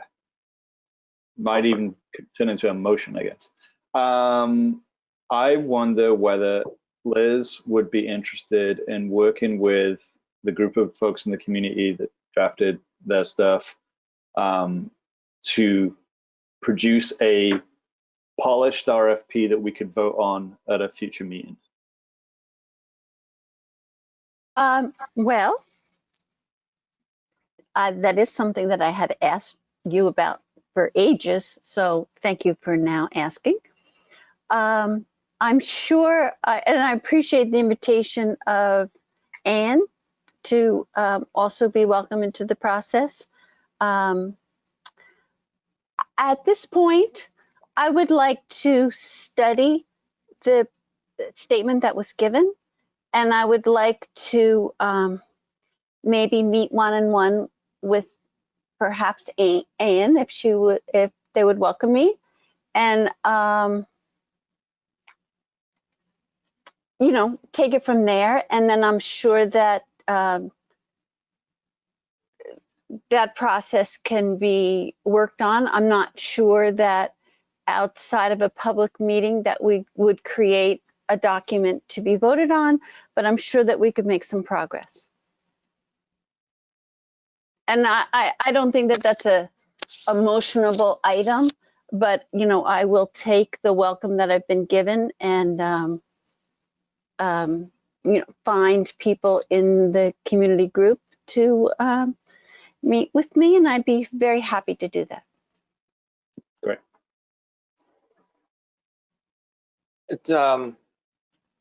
Thanks for that. It brings up a question I have. I'm not feeling like this is an inappropriate time to bring it up, but and it's not something that has a necessarily an answer, but I'm kind of curious that how the community group feels about the role of the select board, given that tonight we've been invited into the process. I don't think this group has, oh gosh, there's something terrible going on. I don't think this group has communicated this, but there have been some members that sort of called into question the role of the select board, possibly interfering with the process. So, but this is now feeling much more collaborative, which I think is great. But I'd love to hear folks talk to, well, what is the power dynamic and what is the invitation to individual select board members in this scenario going forward? And maybe it's just a rhetorical, you know, kind of like, let's think about that going forward, because I had sort of envisioned it as something that we wind up and we set along, but then don't meddle with, because we want to have as many people comfortable with that process and then come back to us. So am I verbalizing anything that is resonating with the rest of the board? I feel like you're asking, what is our role in this? Possibly. I mean, because the way I had envisioned it before is that it was going to be a committee chosen, and the committee does a lot of work on its own using community processes and fair processes, and then it comes back to the select board. It's now feeling a little more invitational to a collaboration, so I just want to kind of talk that out a little bit. Liz. It looks like Amber might want to chime in. Yeah, I did see know. that. Let me just, I can go either way. Liz, do you want to defer? I just Amber? wanted to say that I thought that the invitation from Daniel and whomever else in the community was to collaborate on an RFP that could be voted on, but that the process laid out in the committee was that we would set the committee in motion, and that the committee would do their work and come to us with recommendations. Yeah, I guess. I think from the discussion that I heard tonight that everybody was in agreement with that, but perhaps Amber would like to speak to that. Sure. Yeah. Amber, do you want to jump on and jump in and speak? Hi. Hello. Hello. I think I have like an echo. Okay. So I think that there is like kind of this collaborative, and also I think it's like a both and thing, because there needs to be, or like we are hoping, I think, for collaboration with the select boards through the process, and collaboration in a sense that looks at like what is collaboration in the viewpoint of an equitable collaboration, where the committee and the facilitator and people that are part of the process have decision-making power, especially people that have lived experience or who are speaking from like that kind of expertise working with the select board, and also it not being like a, okay, this committee has made recommendations and now we're going to decide whether we like them or not.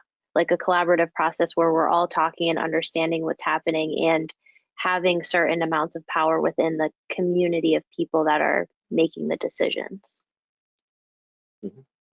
Okay, thank you. Makes sense. Yeah.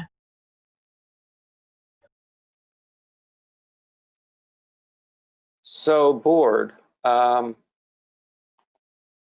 this has felt pretty good to me. How are your feelings? What was that, Brandy? But I was having a struggle with my technology, and I was just vocalizing that through conversation. That was No on. troubles. I got some nods. I guess I'm just, you know, personally, here's what I'm feeling. Like this has been pretty productive, and I'm feeling good about it. But I also want to absorb this document and kind of, you know, sort of absorb the whole evening so far. So I guess I'm gently moving us towards possibly, I don't know what that means, on stack. It means next in line. That's what I've learned. Oh, okay. I thought It's an stack organizing thing. program. Or like on deck. Now, isn't that a program, stack? Or is that Slack? That's Slack. Slack. You might be on stack in Slack. This Ooh, is terrible. this is Digital organizing. this is bad. Okay. Slack is Bad. sorry, everybody watching from home. We're watching the chat, which we were sworn not to do. So I'll just hold that thought for a moment, and stack is the cue. Thanks, Shay.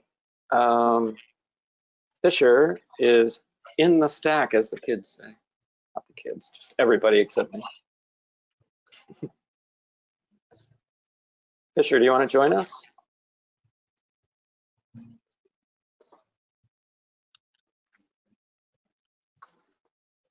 We can wait. Oh, yeah, Patrick does that. Patrick, could you unmute Fisher when you get a chance?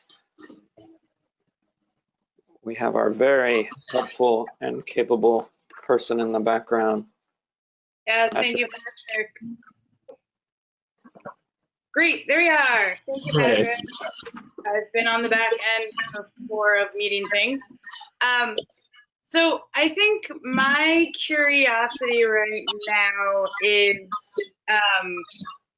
coming to this meeting, the goal, the intention seem to be to vote on something moving forward.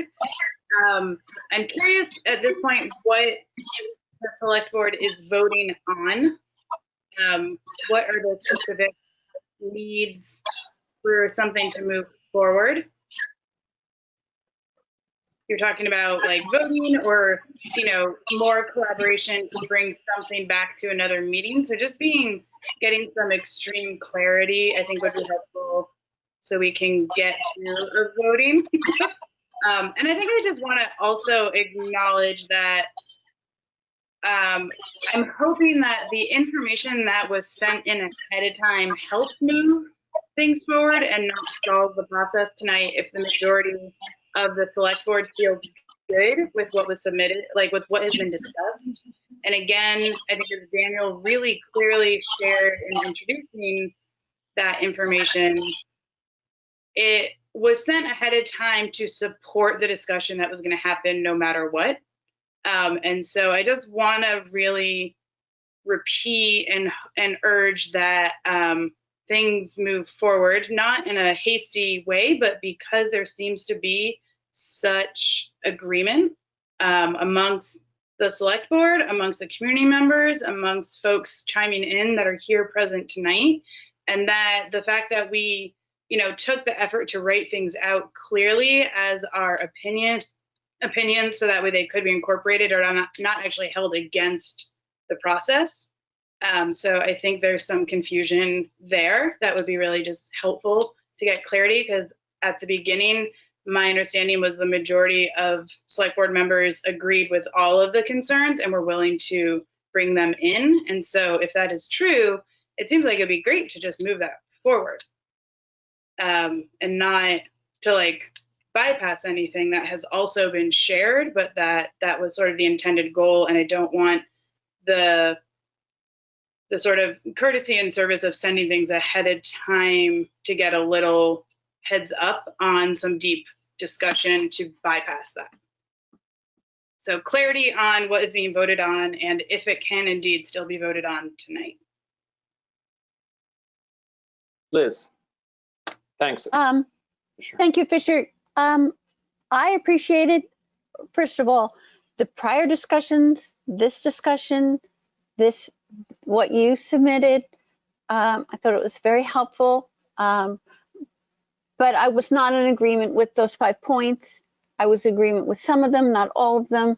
And I can't say for sure how I feel about all of them because I really haven't had time to digest some of them. So again, I welcome the welcome to continue these discussions so that I can fully understand.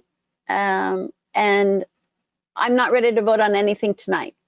And the fact that the paperwork was submitted does not affect my ability.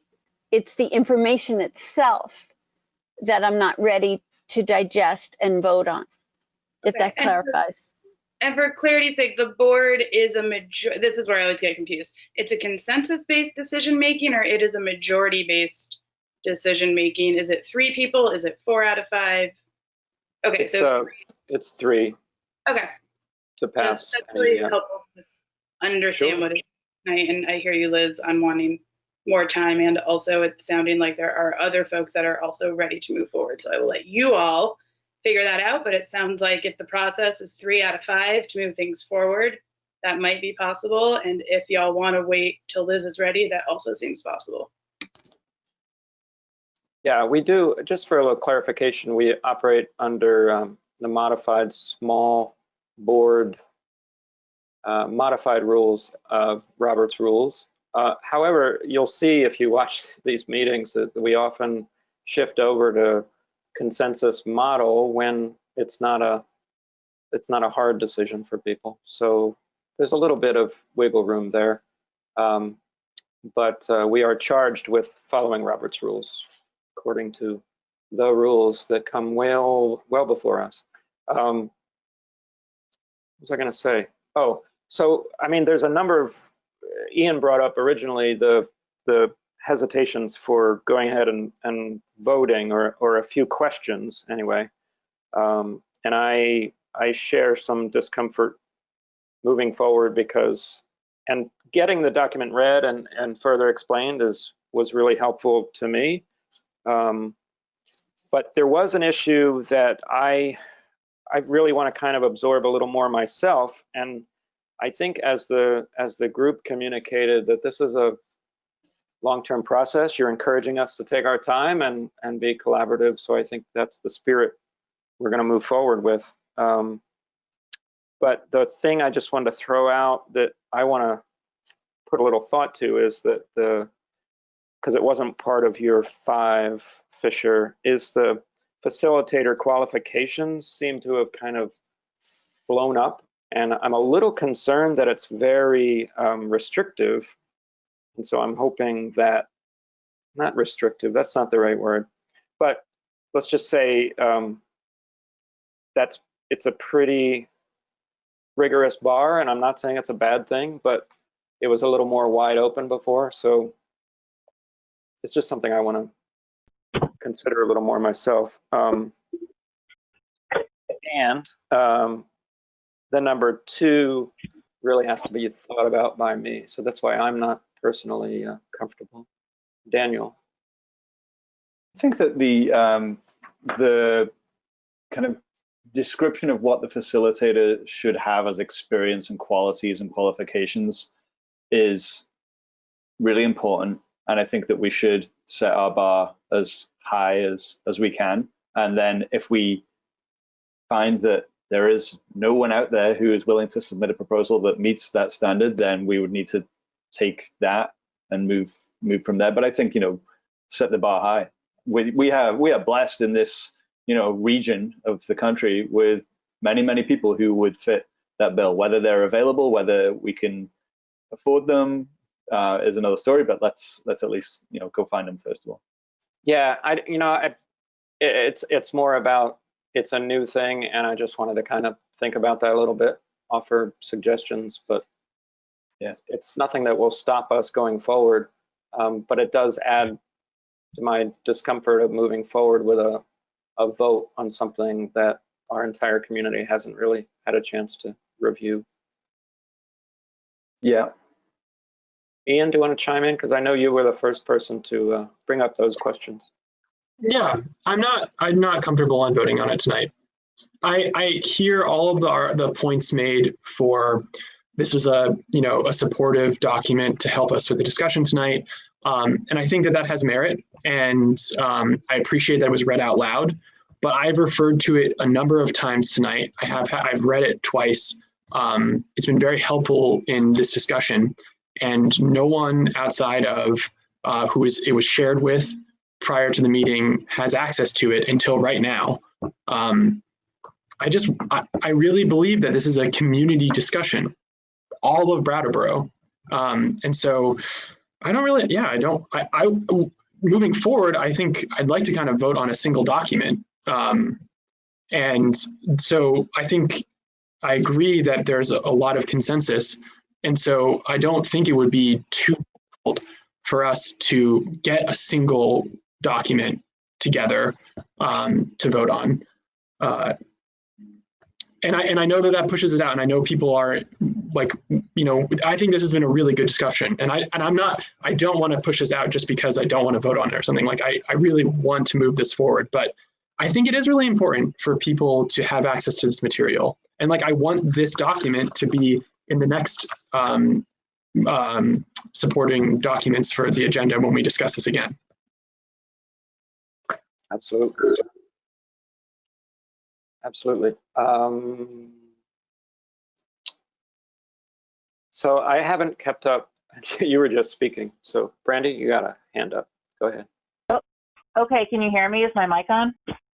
Yes. Yay. Thanks for indulging my neurotic check-in. So I actually would have been ready to vote on this. I can see that that's probably not going to take place because I've been on the board almost 4 years now, and that doesn't make me a psychic, but it makes me something. So I can tell when a vote probably won't happen. I think when 150 people in our community who have been doing this work, that's the size of our town meeting.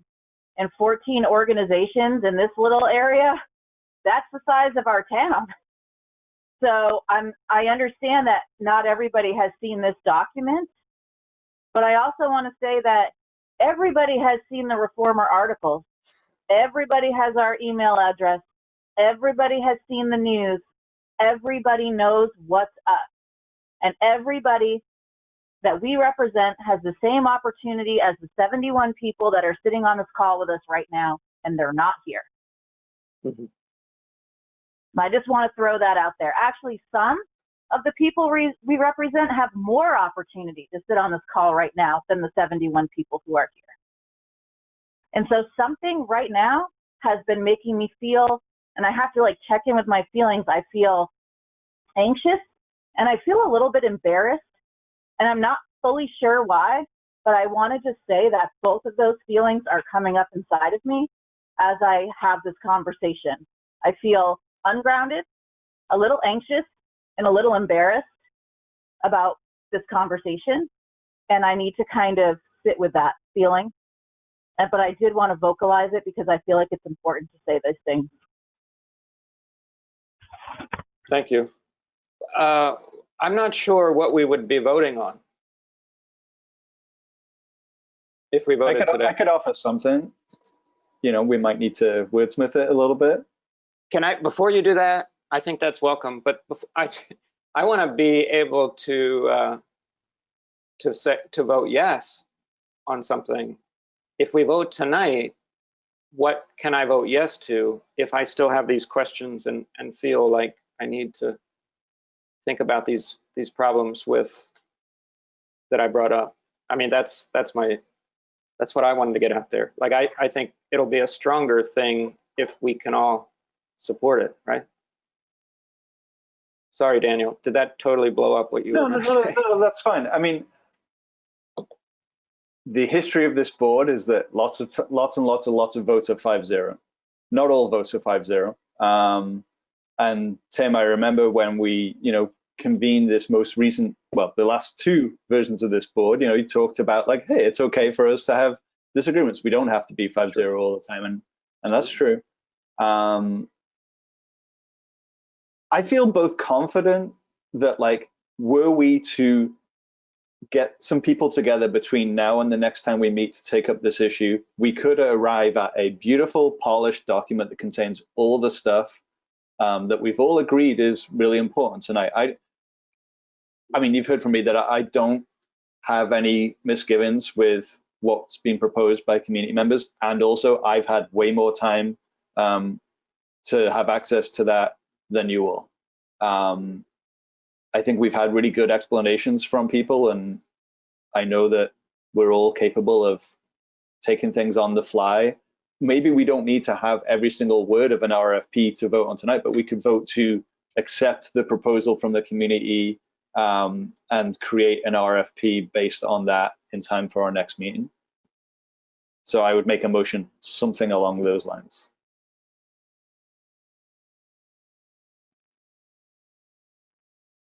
Ian, help us with process. She was never going to let me live that down. Huh? No, I'm being absolutely serious, actually. Actually, before I speak, Amber and Ricky are both on the, and I know Amber has been waiting, and now Abby as well. So I have things to say, but I'll wait. Oh, okay. So according to our intrepid clerk of the board, Ian, Amber is going to chime in. You are welcome. Hi. Thank you. First, I just want to name that I really appreciate what Brandy was saying and her being willing in this space to like center what she's experiencing in her body in this process. I think that's important, especially when we're looking to create spaces where everybody can participate. I wanted to respond to some of the things. One of the things I wanted to say was like, I do believe it's important to decenter urgency, but I think that it's important to look at the ways in which we're doing that, because if we don't, we can still decenter urgency and still perpetuate white supremacy. So also prolonging things in order to avoid actually things that are really harmful or impacting people in our community is also important to look at, so that we're kind of like balancing the speed that we are moving at. I also wanted to say, in terms of the comments about wanting more community to be involved before making decisions, I think it's also important to note that like a big part of the proposal that we wrote is about creating structures and systems and ways for our community to be involved in a safe way, because this current structure, like the type of meeting and the style that this happens, doesn't feel safe. So a lot of the voices that we do want to hear are not going to show up or be heard in this space. For one, we're talking about things that have to do with really looking at our policing structure. We have the chief of police on this call. So a lot of people who are impacted by policing are not going to feel safe showing up in this space. And it's also going to impact, the decisions the board members make, especially when they're friends with the police officers and the chief of police, and the decisions that are made in that way. And like all of our proposal and all of those types of things we've like put it out on Facebook in different ways so that the community can have access to that. And also wanting like the centering of our proposal is firstly creating a structure where everyone's voices are being heard and seen, no matter what that looks like. For example, if some people aren't able to, like, this is not accessible, maybe some people are able to express their voice through spoken word or something like that. So we create spaces where people can share their voice that way, or creative ways that we can actually hear community input. And that's a huge part of our proposal, and what we're trying to create is opportunity so we can continue to look at the ways that that process would work, which wouldn't mean that we're just directly going into this process. It would mean that we would start to begin to create the structure where more community voices would feel safe and comfortable participating in moving forward with those things on the proposal. And it's also important, in my opinion, to look at, you know, whose voices are the ones that we're centering right now. Because in this moment, from my experience, it's like with Liz saying she feels uncomfortable, or you feeling like, Tim, you feeling like you feel uncomfortable, which I think is valid and fine, but it's also like, are we centering the feelings of two white people who aren't really impacted by these systems, or are we centering the voices of the many, many people who are in this call, in this room, speaking up about the things that they are actively experiencing and the harm that they're actively experiencing in this moment? And processes that they were part of creating based on years and years and years of expertise, lived experience, and doing this work in this community. And so I just think that all of those things are important to take into consideration when thinking about the ways that we move forward with looking at these things. Thank you. So, yeah, I definitely hear that. We are, all select board members have this, there's a couple different things going on. We are always operating in an open meeting. So in regards to people being in the meeting, we are required by law to have an open and accessible meeting at all times while we're deliberating and making decisions. However, we're talking about trying to make a space in the committee arena, let's call it for lack of a better term, where more private conversation can be had and then folded into that process, because that's, as far as I'm aware, the only legal way we can operate as a select board. So, you know, correct me if I'm wrong, Peter, we haven't had you actually speak at all tonight, which is absolutely fine. But I'm trying to articulate that there are some constraints that we must operate under as your select board. Want to comment on that, Peter? The select board's business has to be done in public meetings, with a few limited exceptions that relate to matters where you can't act in private, but you can discuss in private, and then later take up that business in public when it's appropriate. And that's a rabbit's hole we probably don't need to go down, but the executive sessions are for the protection of the community's broad interests, as well as individuals' interests in the community who might suffer from having there be a public discussion, what's known in the law as premature general public knowledge of something that's going on between an individual and the town. So there's very rare exceptions. They have to do mainly with legal matters. And we could go into that in greater depth another time, but I think that's going to distract from the conversation you're having now and the way forward on this. Right. And I want to get to the other folks that want to chat. I just want to kind of say a feeling I'm having right now is that it seems counterintuitive, but I'm feeling like not voting on anything right now, but setting a date certain to vote is progress. Whereas if we vote right now, the headline tomorrow is this fails, and that's not what we want. That's not what I want. We don't want a failure of this process. We want to move it forward. So we have 3 members that are uncomfortable voting for stated reasons. So that's how I see it. Ian? I'll pose this to Daniel. What are we voting on exactly? I just need the answer to, so you said, let's vote on the community, the collaborative community statement. Is that, because if I understand the collaborative community statement, that is a sort of like addressing things in Liz's RFP. So it's not in itself an RFP, it's talking about Liz's RFP. So would it be Liz's RFP with all of the collaborative community statements issues incorporated? Is that what you're? And I'm seeing in the chat too. I don't know if it's clear what you would potentially propose as a motion. Humbly submitted there. More clarity required. Maybe we can talk about it. Like, I mean, I think you kind of got it that, like, you know, this community statement is a response to Liz's RFP. So like that's the base. And then it builds on that. Some things are added, some are removed, some are changed. I would fully expect town staff to be able to take those two things and take the consensus that they've heard around most of the things that are in the community statement to be able to then draft something for us to vote on, or to draft something for our consideration. I mean, I also think that, like, you know, it sounds like we could move forward tonight. I don't mind us voting and it failing. Like, we'll come back to it. Like, we're not done with this conversation tonight. And I'm not too worried about the headlines. Okay. I mean,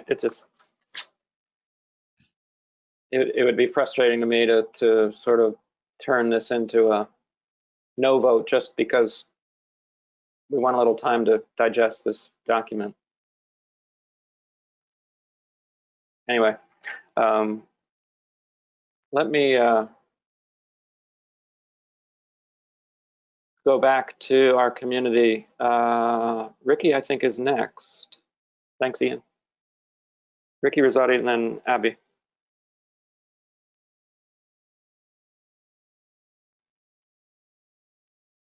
Are you there, Ricky? Hi, so for my initial interpretation of the proposal, can you hear me? No. Yeah, it's sort of breaking up. Try one more time, please. Hello? I can hear you now. Give it another shot, please. Thank you. Hi, can you hear me? Hello?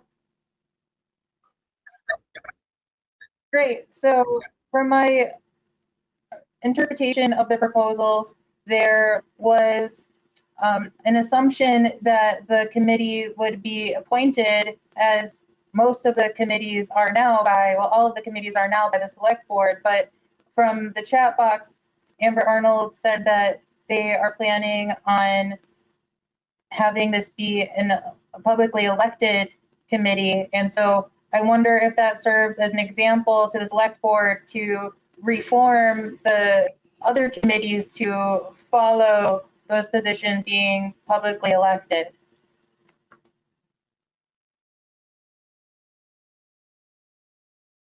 I'm not sure how to respond to that. We're currently looking at a committee. We're being requested to form a committee formed by the select board, supported by the community, which will come back to the select board. And that's a process that's well established. Electing a committee is not a well established process, which doesn't mean it can't happen, but it's just sort of a different thing. So I'm not sure how to address it. Anyone else? I mean, I think Ricky's asking, like, you know, is it possible for us to do something different? I don't know if, like, we want to dive into that, like, right now. Feels like we're kind of, but, you know, maybe we could come back to that. Like, I think that the step that we're trying to take right now is, can we move towards an RFP that that we can agree on, or agree on enough? And then after that, we'll have this process in place, and we'll need to figure out, like, how the committee gets formed. But I'm not worried about that today. Yeah, and I thought we were getting to a place where the RFP was going to be tweaked. Oh, sorry, Brandy, go ahead, please save me. I don't know if I can do that, but what I was going to say is, I also don't know that we need to do it tonight, but I do want to say that from like literally 2 hours ago forward, almost every other thing we're going to be asked to do is going to be unestablished. And so we should just get ourselves in those uncomfortable new stilettos that pinch the sides of our feet, because it's all going to be outside of the norm that we're going to be asked to do. And I'm ready for that personally, but I think we should get ready that there's not going to be much that we're going to be asked to do that's going to be a well-established process.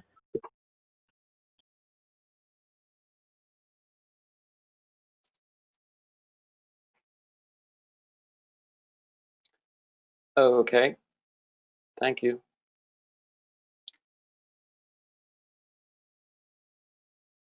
We have a couple of people on staff. Shay, yeah, Shay, and I still, yeah, I don't say slack or stack, because now I know neither of those words make any sense. On deck. You've got Abby next.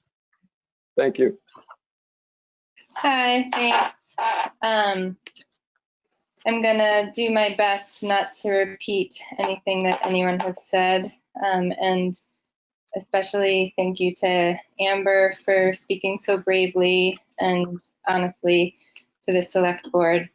I want to push back on a couple things that I've been hearing. The first is maybe a question actually about the process and the transparency of this process. Up until maybe 2 days ago, I was unaware that there was going to be any RFP that was presented at this select board meeting. And as far as I know, and I think it sounded differently coming from Liz, that she had made some effort to reach out to community partners. I'm not aware of her reaching out to any of us who had been involved in the community proposal that we brought to the last select board meeting.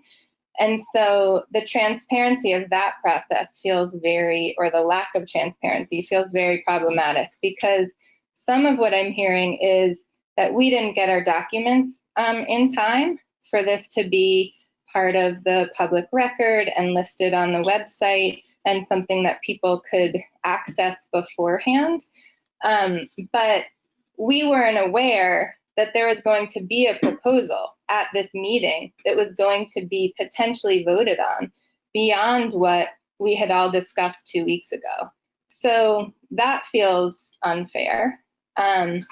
And also just to push back on some of the references about a lack of community awareness about our proposal that we just submitted to you in the 11th hour today.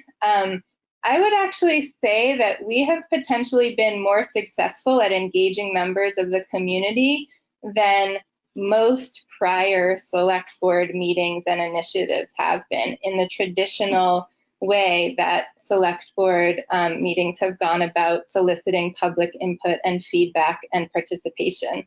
And so instead of thinking about all of the people who maybe wanted to be engaged in this process but didn't have enough warning to engage, I would actually say we have done a tremendous job at engaging a huge number of people in this community, both as individuals, in one-to-one conversations, in community Zoom calls, and as organizations. And we've reached out to those people in a wide variety of forums.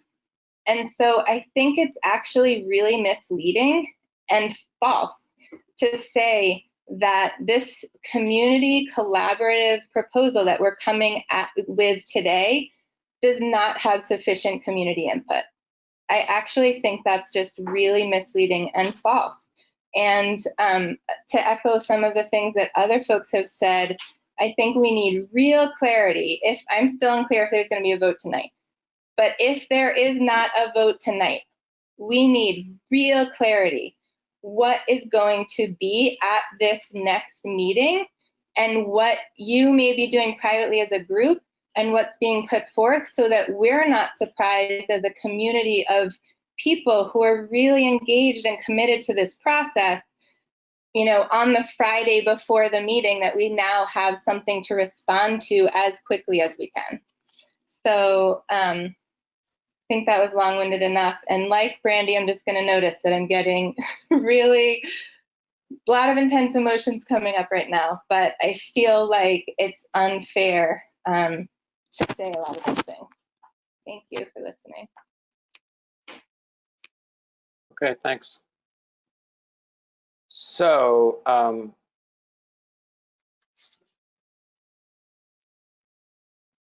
Daniel, unless, I mean, I'm not opposed to you having us vote on something that is the intentionality that makes that crystal clear as far as what we're going to do at the next meeting that we can schedule, which we would talk about immediately. But if you want us to vote on an actual document, we don't really have it yet, and it's too soon for me. So does people want to chime in? Yeah, we don't have the document, but I think that the intent is, I mean, up until about the last half an hour, this has been a meeting that I felt so positive about. And like, I love everybody involved. And I just want to kind of take a step back and be like, we are this tiny little town doing amazing work, and it's hard, but like, actually it's pretty amazing. And we should be really, you know, excited about that. And I felt personally defensive over the last several weeks, and you know, I've overcome that and had to be kind of vulnerable at times. And like, I know Liz is disappointed with me. Like, she wanted me to do some things and I couldn't do those things. And here we are, and we're doing this in public, which makes it even harder, right? But that's what we do. So I think, you know, we do have agreement about accepting the vast majority of the community proposal and using that and what Liz provided as a base to create an RFP that we can move forward with. Like, that's what I would like us to vote on. Whether we have the exact words in the RFP today, I'm not too worried about. And I know that was a little lengthy way, but I did write it earlier, and hopefully Ian has it in some place. Ian, you're holding out? Oh, no, I'm not. I'm listening. I'm listening very intently and also trying to keep the record. So, yes, I know this is challenging. No, it's good. And I hope people are seeing that it's accurate. I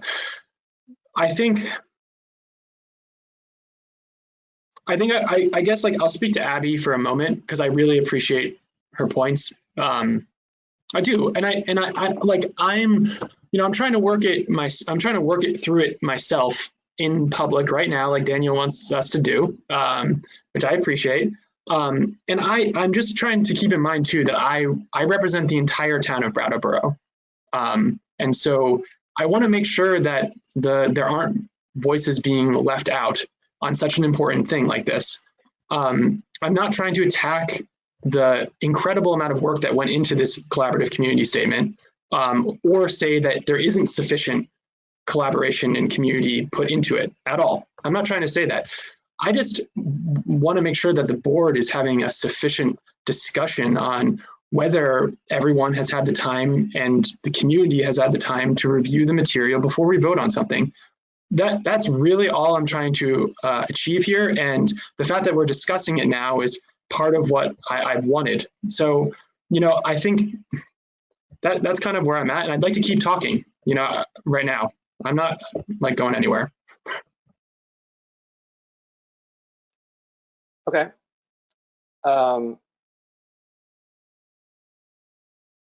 So, Liz, what do you think? Let's go back to, I just got a smile from Liz, I assume. Never mind. Wow, did that? Oh, that just changed. Wow, that was weird because I just saw your list doing a good job live. Thanks, Ian. So Ian's There's list a bunch of people who are ready to speak, and I'm ready to listen. Wonderful. Me too. So we have Shay, Franz, Julie, Cunningham, and ACAB, which I'm not sure if that's ACAB or that's ACAB. Go ahead, Shay. Am I next on the stack? Yes, Awesome. you're top of the stack. Thank you all. Where do we have common ground? Can we move forward on that? I feel like we could turn it into a contentious vote at this point after what you all have named, and I agree has been a really productive, awesome conversation. Or we can take the very significant common ground and find a creative solution to move forward together. I think that I heard that there's a lot of common ground. Liz did great work in getting the ball rolling and did it alone. And that's harder for one person to do. And also the community reached out and said, nope, we don't get to have an RFP drafted by one person alone when 150 people are ready to jump into this work with you. And the community presented some points of disagreement. You all haven't had enough time to adopt them totally, but I heard a lot of openness from all members of the board on a lot of those points. Is it best to move forward and vote to accept the community proposal and go forward and agree that you'll take it in spirit and craft something together? That might be a way forward. Voting on some level of agreement on what you do agree with the larger community might be a way forward. Agreeing to edit some document together and not have any more proposals written in a silo without the community is like, hey, we're gonna show up to this over and over and over again, you guys. We're gonna like keep responding, right? So like if we can work together on whatever the next iteration is, I think that a lot of people are gonna be really happy with that. I think people are gonna be bummed if this, MLK said the summers of riots come from winters of delay. And I feel like if we put this off forever, people are going to be really bummed. But I think that there's a lot we agree on, all of us. And I think that there are, to Ian's point, there are no voices that I know of that are most impacted by policing that are missing from this. The group of people who wrote this last statement and the first statement encompass LGBTQ organizers, people of color-led organizers, psychiatrically incarcerated people and people impacted by the mental health system. Folks from like all different kinds of impacted communities are already here, and our process is centering their voices more than the select board process has yet. So take that gift and move forward in the ways that we can together creatively, or whatever your vote is. But I agree, we don't need to like step back and vote anything down right now. We got some good momentum together, and we can like keep collaborating.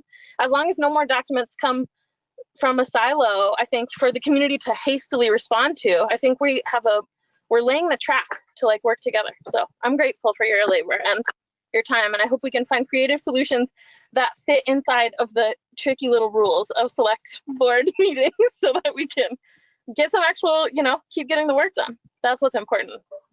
Thank you. Thank you, Shay. That was actually awesome, I think. Great summary. I don't want to blow this by forcing a vote on anything but intention, if that helps people. Let's hear from the other people who want to speak. Absolutely. Franz. Hi, Franz. So I believe I'm unmuted now. I hope that's the case. So I've got several concerns with what I've been listening to this evening. And some of them are procedural and some of them are more substantive. But first I want to address the issue of feeling safe, because right now I don't feel safe. I think that what I'm going to say is unpopular, and I think I will be judged based on what I say. I think further, I'll be judged on the demographic group I represent. And so I'm feeling anxious about this, and I'm also anxious that I'm not actually going to get out what I want to get out. So I say that because I don't think it's important. I don't think feeling safe is a prerequisite for speaking at a public meeting like this. I think sometimes you have to speak up and say what you have to say, whether you feel safe or not. And I don't like the idea that feeling safe is somehow going to be a prerequisite for people to participate and structure further public meetings. I also question, what do you mean by feeling safe? My not feeling safe right now is a degree of anxiety that I can live with. Now, if you're feeling unsafe, like someone's going to attack you, well, that's a little bit different. But I think we have to be very specific when we use phrases like, I don't feel safe, as to what it is that you're feeling and how that should impact your behavior and how you might have to rise to the occasion and overcome that, again, as I say, I am doing right now. So that's one thing. Now, procedurally, first of all, I don't understand why people are talking about an RFP. An RFP, a request for proposal, to me means that there's some kind of contract that's under consideration, and you send something out to various providers who will submit what they want to do and how much they would charge to do it. So I don't quite see that we're talking about that. But in any case, the procedure is, if you want to vote on something, you make a motion.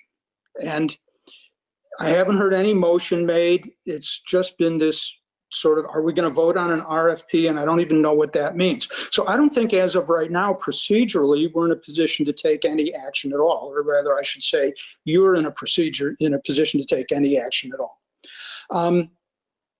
My next concern is that a lot of what I'm hearing is fundamentally anti-democratic. It is advocating procedures that do a complete end run around what I think almost any governmental agency would look at as appropriately representing or presenting an opportunity to the entire community to have its say as to what is going to happen. You know, the idea that somehow this decision-making body is by invitation or election or some other unspecified procedure, I think is completely untenable. I gather there have been a lot of meetings going on to discuss this. Despite my anxiety, I would be willing to go or participate in Zoom on such a meeting and say what I think is true for the community. But I didn't know about any meetings. I wasn't invited. I mean, I don't know if I was welcome. Should I feel welcome to attend this group meeting of 71 or 150 people or whatever it was? If it was 150 people, I think that's great. That's an excellent turnout. But I would also like to point out that it's an unrepresentative group. There was no procedure by which everyone could participate in the membership of that group, and it represents slightly more than 1% of the population of the town. So where are we at in terms of what does participation mean? What does openness and transparency mean? I didn't know about any discussions that were going on outside of this meeting, and I would wager that a lot of other people didn't as well. So I guess that's most of what I have to say. But I think this procedure as being proposed is muddy, unclear, and probably at its base flawed. And I would at the minimum recommend that it be considered further, that people have a chance to review a document that nobody has seen outside of a very select few. And I don't know how many people I'm speaking for, but I don't think you know that either. And if I were you, I would put the brakes on really quickly and not put forth either some namby-pamby proposal that doesn't really say anything, or try to jam something through that has not been fully considered by the community. So I thank you for listening, and I'm going to withhold my last snarky comment. Thank you.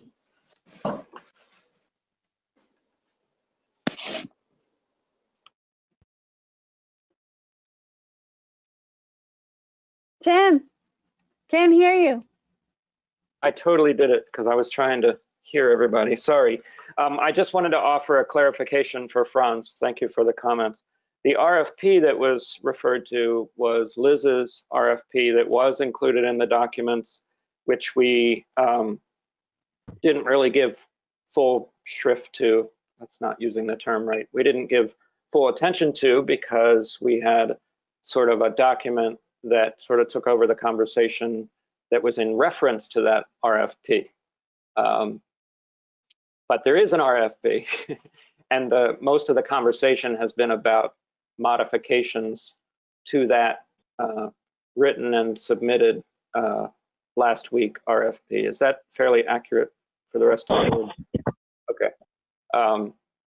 So that's just a clarification on that. But so I was trying to articulate that process-wise, it definitely is a little sloppy to anybody just joining in, because the fact that that was unclear to Franz shows me that there'll be more like him who are pretty confused about something that we're potentially voting on that's not yet clear to everybody.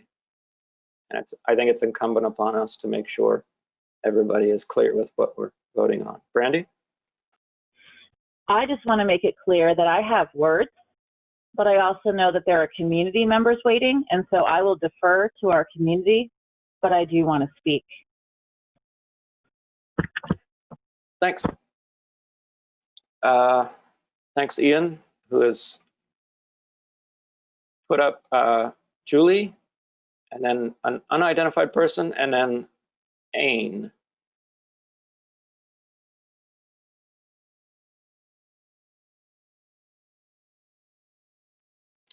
Julie, are you available? Am I unmuted? Yes. Hi, everybody. Hi, thank you all. And Brandy, thank you for that example of sort of touching down into how we're feeling. My heart is pounding right now. I am a woman of color. I've raised my family here in Brattleboro. One of my sons is a dark-skinned African-American man who's had many encounters with the police and the criminal justice system. He has been disappeared on me. I myself, one night when I was at my house in a nice neighborhood here in Brattleboro, had the doors nearly broken down with the police looking for my son. They so terrified me that I was trying to answer their questions. I thought that I was going to throw up. And I had to close the door in their faces so I didn't humiliate myself in their presence. I went to the police to file a complaint. I actually had a lot of support from the chief, Mike Fitzgerald, but the police officers did not apologize to me. They actually, to use Franz's word, they were the epitome of snarky and disrespectful. I'm a middle-aged social worker. I'm the mother of 4. I'm the grandmother of 3. I'm probably the most non-threatening person you could possibly meet. And I also know that I have a lot of power in the community. I run an organization, Families First, that serves children and adults with disabilities. So I just want to put out there the complexity and the pain and the trauma of these issues, especially if you are of color and you have DNA history and experience with being over-policed. In terms of the community proposal that my friends and neighbors took the time to put together, it's actually an incredible document. And actually, I think could be something that could be used in other communities all across the country. We have an opportunity to do this right. We have an opportunity to take a deep dive into what kind of community do we want to have? What do we want to build together? Select board members, I feel your good intent. I feel your attention to both procedure and to enacting policy that will actually work. Thank you. Thank you for showing up in the way that you are. And to the marginalized communities and the people who facilitated this document into being, from every corner of my heart, I am privileged to be in community with you. I actually was speaking to Amber earlier today. I thought I had signed this both for Families First. So Tara, if you're still on, please add Families First as one of the organizations signing on in solidarity and support of this.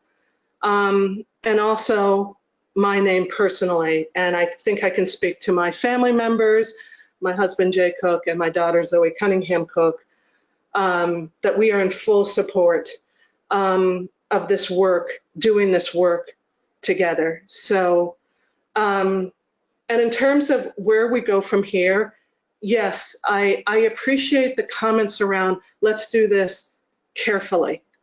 Let's be intentional. And yet, we also have to remember that when Dr. King was writing from the Birmingham jail, he said that wait sometimes means never. We don't have never. 2 of my grandsons are visibly of color. They're 4 years old. And I keep telling myself, I have 8 years, 7 or 8 years before they are seen by the community and the police as a threat. I don't have time for their sake. So please, let's have both intention and action. And thank you all. Thank you, Julie.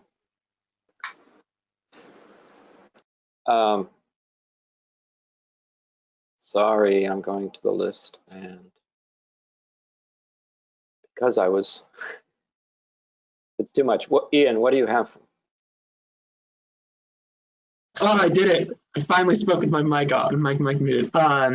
ACAB is next, and then AIM is after. Okay. ACAB is welcome. If you're able and willing to identify yourselves, it does sort of help us, but it's not a requirement. Great. You can hear me? Yes. All right. First, I want to just talk about how the community that keeps coming into this, that is definitely not the majority, keeps telling us that we need to organize in the political spectrum that is like offset of the select board, which I think is absolutely ridiculous because we are doing it on our own, in our own means, in our own ways. We're here and we're ready. Like, we are doing the things that we need to do in our own communities for our own communities. It does not have to specifically be for a local government. There are many organizations that have been shut down by local governments, including like Food Not Bombs, or just giving food to the homeless. Have been those communities, those organizations have been consistently berated by police, which is ridiculous because everybody knows that we need to help our homeless and we need to help the disenfranchised. We need to like be a voice of people that are not able to at the time take care of themselves.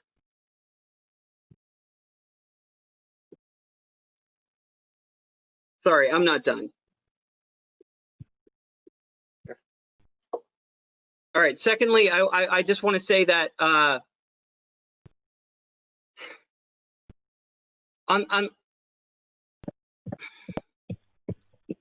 the purpose of voting tonight, I just think it's so ridiculous. So we have I have been somebody that has been going consistently to skate park meetings in this town for decades to like get a skate park made in this town. And what happens? The community shows up at all of those meetings, and then a few private landowners show up at the end of those meetings that finally get a press release or whatever, and they voice their opinions, and for some reason they have more control over everything. I mean, just Elizabeth, you know about this. You were one of the people that I voted for because you did this. Tim, you take pictures all the time about with your kid at the skate park. Like, these things are not radical. They are things that the community wants and needs. We want and need to see this.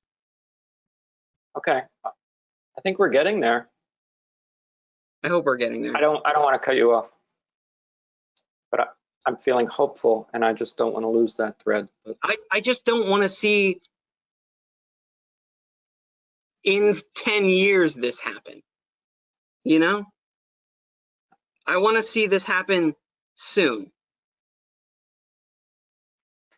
Whatever this is, and it's not my decision. I'm a white cis male. I'm not up to like say what needs to happen next. I just see this town, and I've seen this town since I've been basically raised here. And it's not cool to wait all the time to see something that needs to happen in the future. I just want to tell you guys to be more progressive, I guess. I think that's it. Thank you. Thank you. We have Ain, and then Brandy wanted to say something.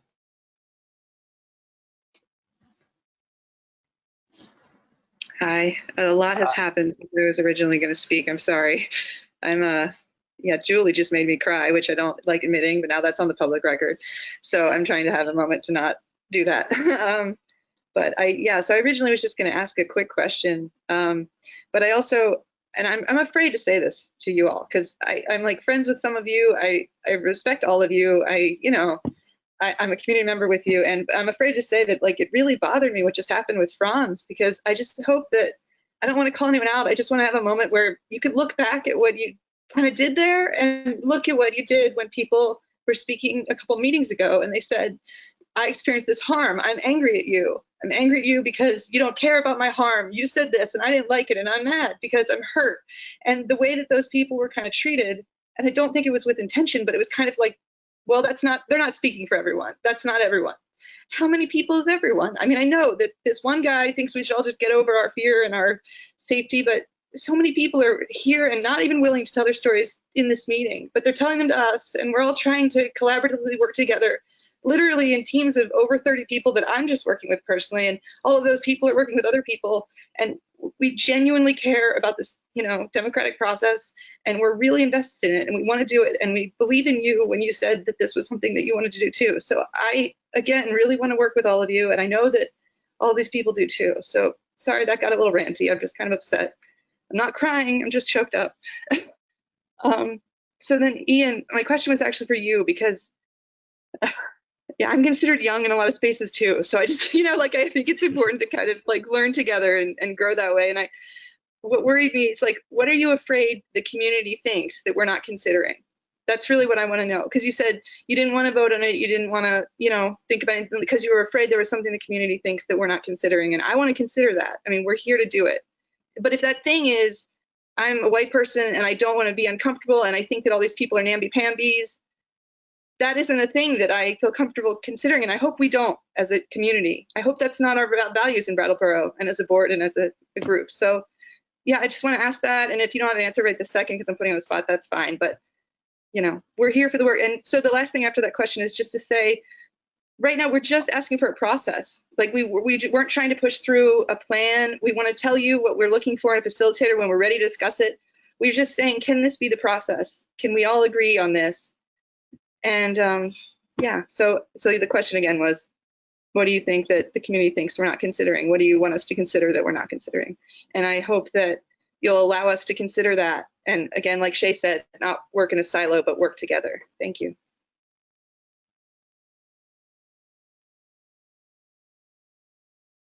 I was just leaving some space for Ian.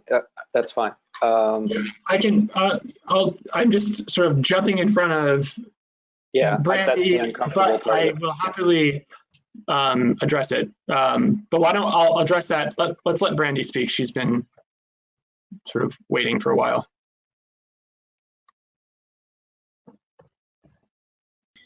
Okay, so can you hear me? Yes. So I'm crying too. That was stunning. As a person who has been on the board for almost 4 years and who has smiled every time Franz has come to the microphone or entered a room, I am sad to say that what we just received from Franz was an example of what makes people who have survived and live everyday trauma feel unsafe walking into rooms with people who have fairly comfortable lives. When you have survived and are living everyday trauma and vulnerability, even things that feel comfortable and normal to other people are hurtful, they are anxiety producing, they are paralyzing. And it is exactly because of people who are willing to say things like what Franz said tonight. How many times have we sat in that select board room and voted on things on the spot? How many times have people in the community not seen the documents that were physically handed to us at that table in the select board room and subsequently, after long conversation, been acted on? How many times have topics come up on the spot and we've been willing to speak to them? And Franz has been in those rooms the majority of those times because I was sitting right at that table and called on him or talked to Kate to say to call on him or acknowledge the fact that those documents were handed out right in front of him. Nothing that has taken place tonight is abnormal except for the fact that it takes place on Zoom and except for the fact that it calls for a systemic disassembling and scrutiny of systems that make people feel comfortable. I am thoroughly disappointed. It does not help any way that I have felt this evening. Groups and individuals have come to these meetings time and time again. And I will say this, none of the things that came out on Friday were secretive, including Liz's RFP to the sense of people who have the privilege to sit around reading newspapers and reading agendas, knew gosh darn well what we were going to be talking about tonight and could have shown up. So where are the dissenters to the dissenters? They are not here. They have not been at these meetings. What we have is 150 people and 14 organizations in a small town asking us to trust them. And then we have somebody who sits on our committees and has been at our meetings, treating them like human garbage with no emotion except for his own defensiveness to himself. And our own response, my friends, I am sorry to say, has been cold. And we want to work on it. It is time for us to feel embarrassed and a little bit pissed. It is time for us to step up and do better and to let somebody come in a room where people say they are feared to come and to speak to people like that. And for us to have a cold and professional response is disgusting to me. We should not feel okay that Franz came in and spoke to people like that. Tim, at the beginning of this meeting, you said that you would not tolerate people trashing our chief of police, who I happen, just for everybody's knowledge, to hold very deeply in my heart as a good person who has helped me through personal things that I will not disclose here. And I happen to love our chief. But you sat here and you said you would not tolerate that. And yet Franz comes in here and trashes people who have been working, vulnerable people in our community. After he has sat in these meetings for at minimum the 4 years that you and I have sat here. I need to stop speaking right now.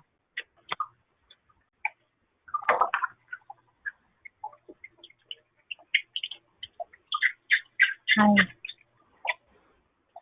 Daniel. Gary was next. Go ahead. I can wait. I really just wanted to say thank you to Brandy. Like, it's hard being detached in this kind of way. And if we were in the same room, I would probably give you a hug. Yeah. Gary, that was for the process of going over to Gary, just to be clear. If you're available. Can you hear me now? Yes. Can you hear me? Awesome. I just want to thank all the people on the board and everyone who's coming up to step up for what's right, what's going on. You all know me out here being in the meetings and in the committees and all of that. And you probably haven't noticed, I'm pretty much the only black male on the majority of the committees that are here, are out in the town, that are signing up. I'm trying to get more people. And as an African male, I'm coming to you as not just an African male, but as a human and as a man, and also as a father, and as a person who cares about the committee and their people. I signed up as the district rep, not just to represent myself, my people, but the whole. And I think after we tore down these walls that were up, we have to take one of those bricks to build bridges. And the only way to build that bridge is to get this thing going. I look on TV and I see all these things that are going on in other states and cities. We should know better as a people.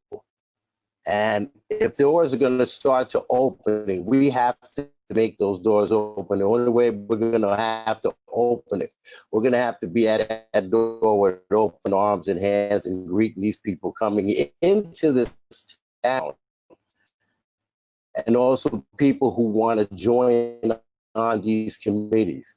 You know, I've been on almost every committee, and I'm pretty much on the only black male that's on these committees, and that kind of bothered me in a sense, in a way. But then again, I met people with integrity and with sincereness. And there are some people, I've seen justice and injustice in every town. I grew up in the town of Yonkers. Yonkers was the last desegregated city in New York. I don't want to see this happen up here. These people's hearts are coming out, and I feel as a representative for the town that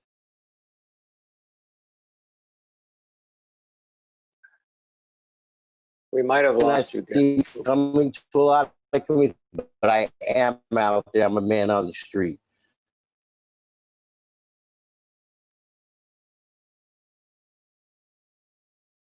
Thank you, Gary. We were losing you a little bit, but we really got most of, I feel like I got most of what you said. Getting involved, and this thing needs to get out to many people. I don't care how it's done, because this is very, very important. This is a big step. We're being watched not just by committee, but by the world. And we're going to be judged in history by the final decisions and choices that we make for the next generations to come. So if it's not by this board, if this gets adopted, I can promise you the next board.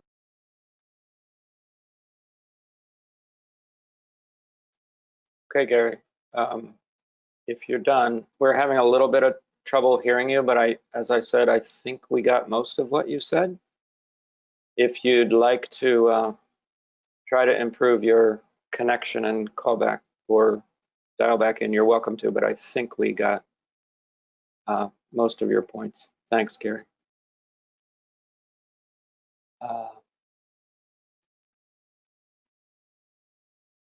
So Alex wanted to say something. And Brandy, I'm going to hold back on, I'm just going to hear what you said and not, I think that would be going down a rabbit hole, but I definitely heard what you said.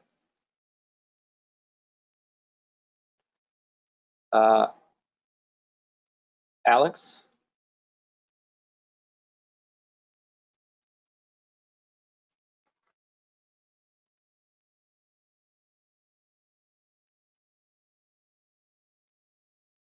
Patrick, oh, Patrick, or can I do that? No, I can't. Patrick, if you could unmute Alex Fisher.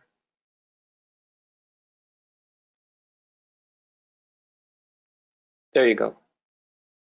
You think? Great. All right. Hi. I have moved locations for the third time. Here we are. I was curious how long tonight would go. Earlier I spoke on script, and so this might be a little less rambly, but also maybe shorter than at the beginning. I just want to, there's a few things. We're 3.25 hours, 3.25 hours into this meeting, and we're finally showing some feelings and some true face. We're getting past the niceties, and I think that is really important.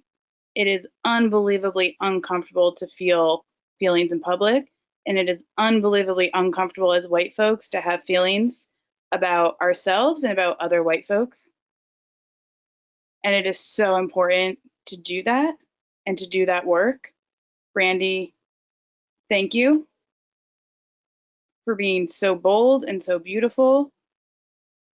And I want to just also really focus on what Julie shared.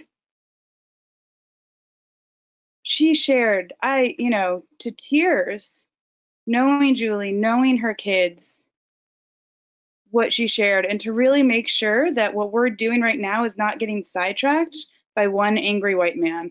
I'm not going to have it in our town. I'm not going to have it in this meeting. This has been a beautiful meeting.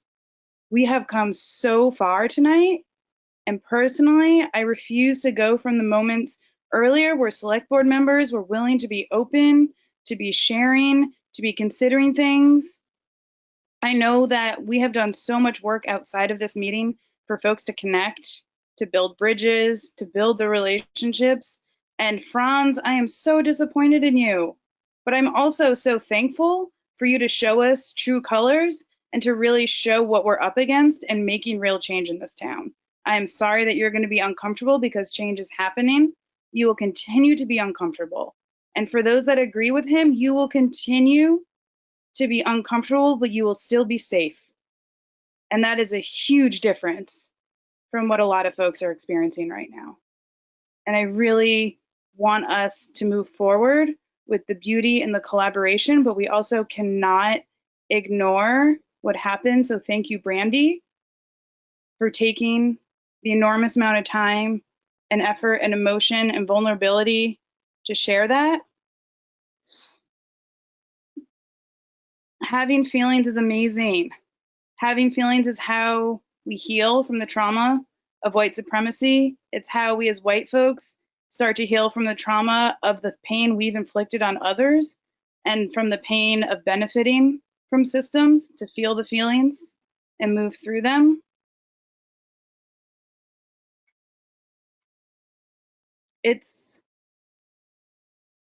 There's a lot that's happening, and I want us to stay focused on the beauty of this meeting, and that beauty has come from the vulnerability of folks on the select board and the folks sharing, and the beauty has come from the willingness to move forward together.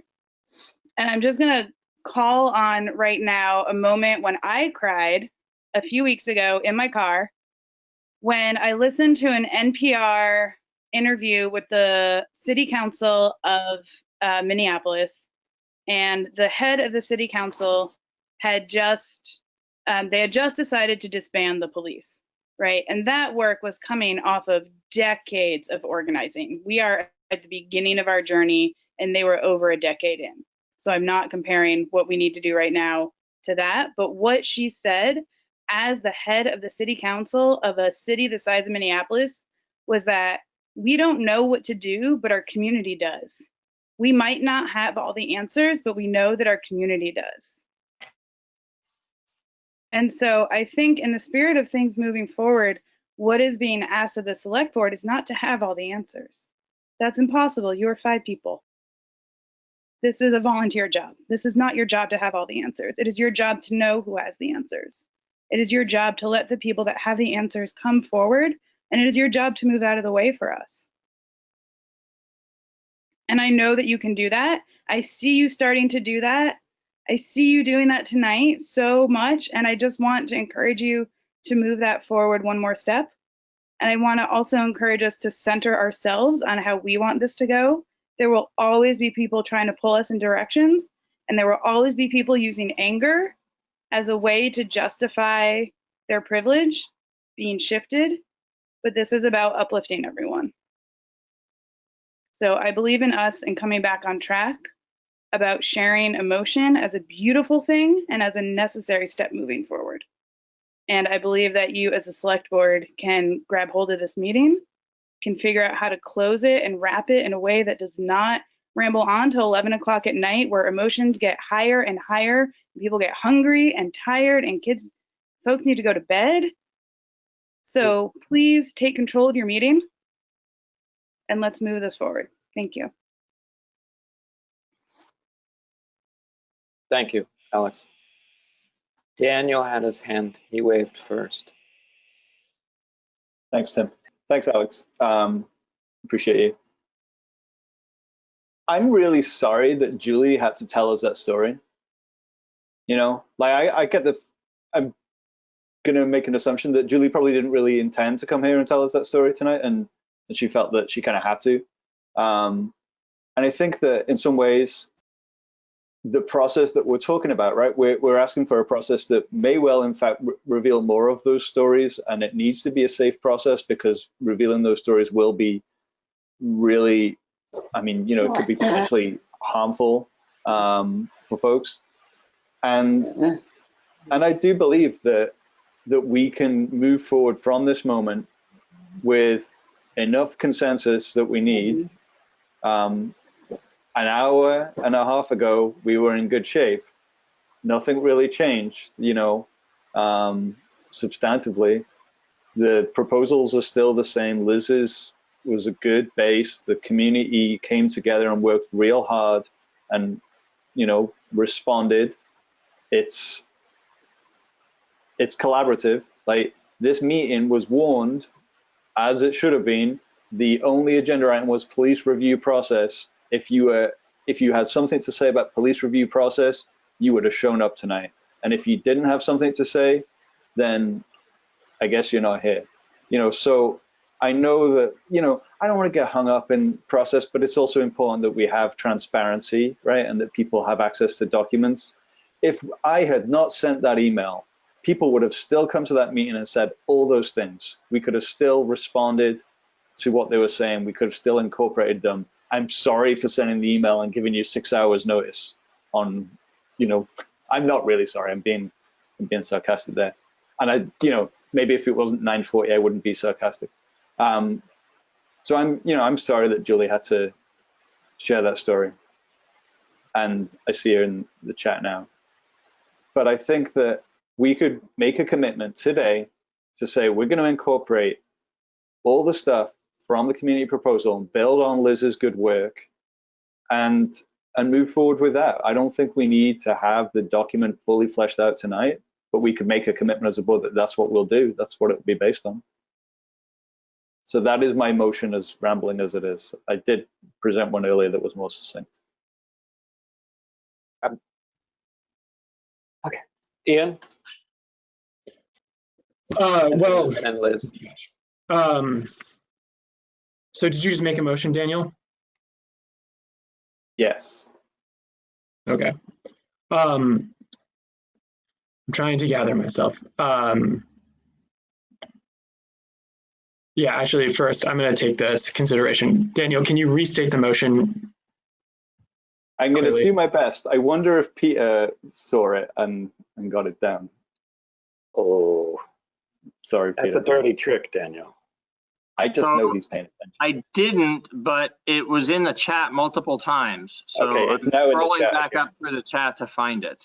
It's Eli just put it in there. Thank you, Eli. Okay. That's what I said. For good or for ill, I'm trying my best. Okay, so if I were to read what Eli just oh man, I'm losing words, just posted, it would be Daniel Quip, a motion to accept the community statement in full and then ask town staff to draft an RFP based off of it. Is that accurate? Yeah, and maybe we'd want to add in, accept the community statement in full, and I need to incorporate Liz's in there. Like, Liz's is the base, right? And then we built on that and added on and modified in some places, but that's where it comes from. So in the community statement you're referring to is the collaborative community statement that we're talking about, that you sent to us tonight, not the previous one. The one that I sent at 12:46 today. Yes, sir. Okay. I just feel like I just want to be really clear here. Okay, so first, I just want to thank Julie too. Yeah, I have a lot of, yeah. And I want to answer Ains' question from like what feels like a decade ago. I'm not really worried about anything coming from the community. I'm excited for people to show further support. I think I'm excited to, I want the select board's vote to be a real strong vote towards something that we all really support. And showing the community as a whole, a really succinct and, as Daniel put it, like kind of clean copy, I think could be very powerful and could be something that we could be proud to show to other communities. I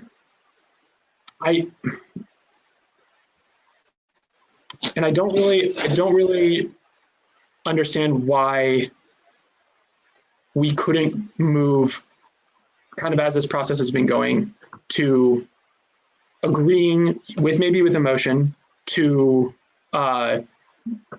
creating the final RFP that incorporates all the things that we discussed tonight. And next meeting, so Tuesday, with it warned, no, it wouldn't work. Oh, we've already warned it. So it'd be 2 from now. Okay. So, oh no, I'm just talking this out because the thing is, Daniel, your motion references a document that was never produced.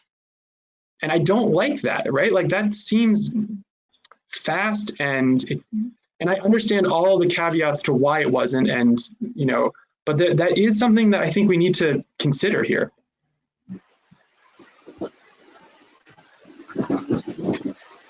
Randy. We can't draft this. We're a white 5-member board with leadership power over the town. We can't draft this document. This isn't for us. It's not for us. We can approve it, we can like it, we can accept it, we can accept the spirit of it, but we cannot draft a document about how to keep BIPOC and queer people safe in our community. We can't do that. That's not for us. It's not. I'm confused because I didn't think that was within the motion. Ian, go ahead. I just want to clarify, I'm not saying that we drafted Brandy. I'm saying that we just have a final that then is produced to the community as the final document. Because as much as I agree with Daniel's point that the only agenda item was unfinished business police review process further consideration, I mean, I kind of like the idea that it would be an agenda item that said, voting on the police review process. Like, so then clarify for me, when you say pulling together a final document, who in your mind is pulling together what said document? Well, in Daniel's motion, it would be the town. But the town is us. We are the town. Randy, I'm saying that Daniel's motion as it stands currently is that the town would pull together the summary, the collaborative community statement that we've discussed tonight, and Liz's RFP. That is Daniel's motion. I understand it. Thank you. Thank you for your clarification, Ian. So Daniel, my question's for you. Are you saying that the town should pull together the final document? This town, with a capital T. Yeah. You know what? I want to kind of go back to something Ian said. Like, it was a question about like why can't we wait? And like, we've heard from so many people over the last month, 6 weeks, 8 weeks, and they're telling us that things need to change. And we have made a commitment to begin a process that will probably in all likelihood lead us to some kind of change. And what more do we need to hear? There have been many opportunities for folks. And I see all these hands, and don't worry, I'm not, not going to like filibuster. I'm going to be finished in 30 seconds. I think that there's been lots of opportunity. I hear you about the document thing. I do hear you. And I can live with whatever we get to tonight, as long as where we get to is a good place. If it's a good place 2 weeks from now, I'm not gonna resign from the board about it, but I think that we can do better, and I think that we can be braver tonight. When you guys voted against the budget, I imagine that was pretty nerve-wracking, right? I voted for the budget, and I put myself on the line, and a lot of people gave me some stick about that. You better believe it. But I did it for good reason, and I stand by it, and I'm here standing by this. And I think, we could do it tonight, and I don't see why. Well, I do see some reasons, but I think that we can find it in ourselves to go ahead and get cracking on this. Can I say something?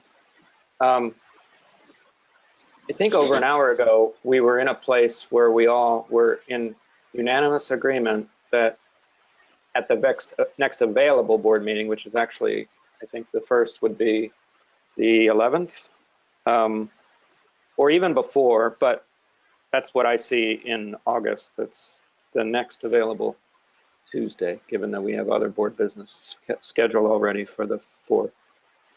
I think we were all in agreement there. What's tripped us up is the idea of voting on that agreement.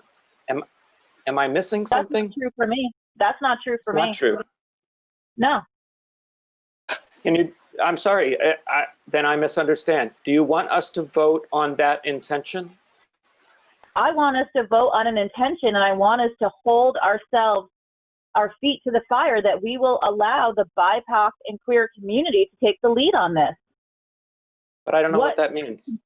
What that means is that this 5-person board, and no offense, Peter, nor the white town manager are going to be the ones to take the lead on this, that something else will be collaborated with our community partners who brought us the feedback that they did tonight, that they will sign off on it, and that we will sign off on their sign off. Because this is not about us. This is not about us. Okay, but that doesn't address. So that trips me up. The fact that people are sitting here until 10 o'clock at night, willing to argue against 150 people in 14 organizations instead of just saying, yes, ma'am, trips me up. They've told us what they need. They told us what they need. They have told us what they need, and we are not in their shoes, and they are. And they have come to this meeting and the previous meeting and the meeting before that. And they have showed their dedication, their commitment. They have shared stories that nobody wants to share in public, and they are asking us to trust them. So stop debating on what we're going to vote on. Tell them that we will trust them to take the lead on this and move forward.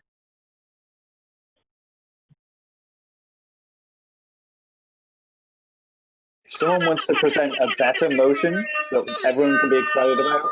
That's a long motion. That's too long to be a motion. Somebody else needs to make it shorter. I don't do that.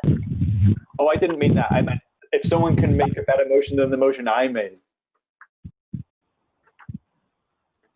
My comments are not to you, Daniel. My comments are mostly to my board, but they are a caution to say, do not water this down with our classic white supremacist standards, rules, policies, regulations that have been put into place. I don't think that's what we're trying to do here. I don't think any of us are. To me, when you're saying things like, let's take these and blend them, let's think about this, let's come to the best That was the suggestion. Solution. That seemed like the suggestion coming from the community. Both Ain and Fisher said that. Suggestion. Okay, then ask the community if I'm right or not. If they want us to take things, blend them together, and vote on them, then that's what I want to do. So ask them. Okay, so we're gonna get, we can't go by the chat. Liz. I came to this meeting fully supportive of the previous statement by the community group.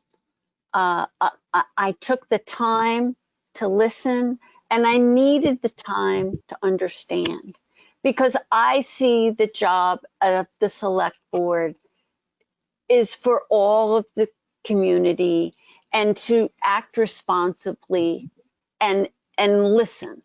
And I listened, and I strove to understand, and I did additional discussions with people in the community, and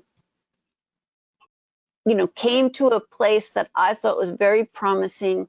And then earlier today we got a slightly different set of ideas that I have not had time to contemplate. And my responsibility for the select board is to understand those ideas and act. And we've been asked to act. And to me, the best way to go forward and to act is to have an RFP for paid facilitators. And so there are ideas on the table, and there's a lot in the community group that I need to understand and to become more comfortable with. There's a lot of good things. There's a lot of things I don't quite understand. There's a lot of things that, as Tim said, might be mission creep. I need to understand them. And then we will do our select board duty and to set this in motion so that this very important and very meaningful discussion can occur in this community. But, maybe 2 hours ago, we had a consensus that we'd all work together and come to an understanding. It's gotten much more emotional since that point. I don't feel that the select board should act on emotion. And so I think we should wait. I think we should be even-handed and responsible and understand what's before us. And then at the next meeting that's available to us, we can act and we can all be comfortable with our decision. And it was said many times tonight that the original time frame that we had envisioned was too short and that we should take our time to do it right. And I think that's what we're being asked to do. And I think that we should just take the days necessary to all be comfortable and not make any hasty decisions. Let's go to our community. Shay? Hi. Hi, Shay. Hi. Thanks for sticking through this long convo, everybody.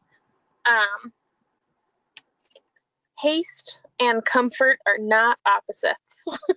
And I feel like it's going to be uncomfortable because we're on a learning curve. Next meeting is not going to be more comfortable than this meeting, particularly if we can't hear any commitments from you all to really commit to something. These meetings are going to stay uncomfortable. So I just want to say that. And that's respectful. That's out of love. This work is uncomfortable. We have to be uncomfortable if we're fighting injustice.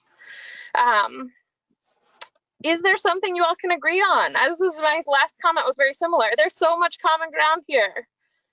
What I hear from the community members who drafted this proposal is don't do anything in a silo, but you all got to do something. And accepting the language as it is and moving forward, as Daniel said, by putting something together could be that. It could be that you take Daniel's motion, plus we promise to invite in collaborators from the huge group of community members who made this to make sure that we're working together. That it seems like the sticking point between what Brandy and Daniel are saying to me, they both want to move forward with something. I really appreciate that. Either way, that works, that's great. I think the community so far has observed that the language that's coming only out of the select board without that broader collaboration isn't as steeped in that deep knowledge about these systems and that deep analysis that we would love. So if you want to accept our language and move forward with that vote, that's great. If you want to invite in collaborators to help you, we're putting in a lot of time, folks, and it can be with you or it can be adjacent to you, but I'm going to be in 10 hours of meetings about this week. And I'm currently unemployed, so that might be 20. And so if you want to invite this energy in to help you, we're here to help you. We want to help make this awesome. But I hope you can commit to doing the work and joining and collaborating and doing it, right? And a lack of that commitment just for fear that we don't understand is less inspirational to me than that vibe I was getting earlier, which is like, there's a lot we agree on. Let's work together, invite each other into each other's spaces and like do this together. We're gonna be, that huge group is gonna keep working. And so it's like we have two options actually. That group can be working with you all, or we can be working parallel and bringing more stuff into the next meeting for y'all to have to deal with. I think we should try to work together in whatever commitment there is. And I think you can commit to something. It could look like Daniel's motion with a little addendum. We're going to invite in community collaborators, however you need to structure it. But let's not lose steam and let's close it up and let's do something. We're almost there. Let's get it. We got this, y'all. Let's do this.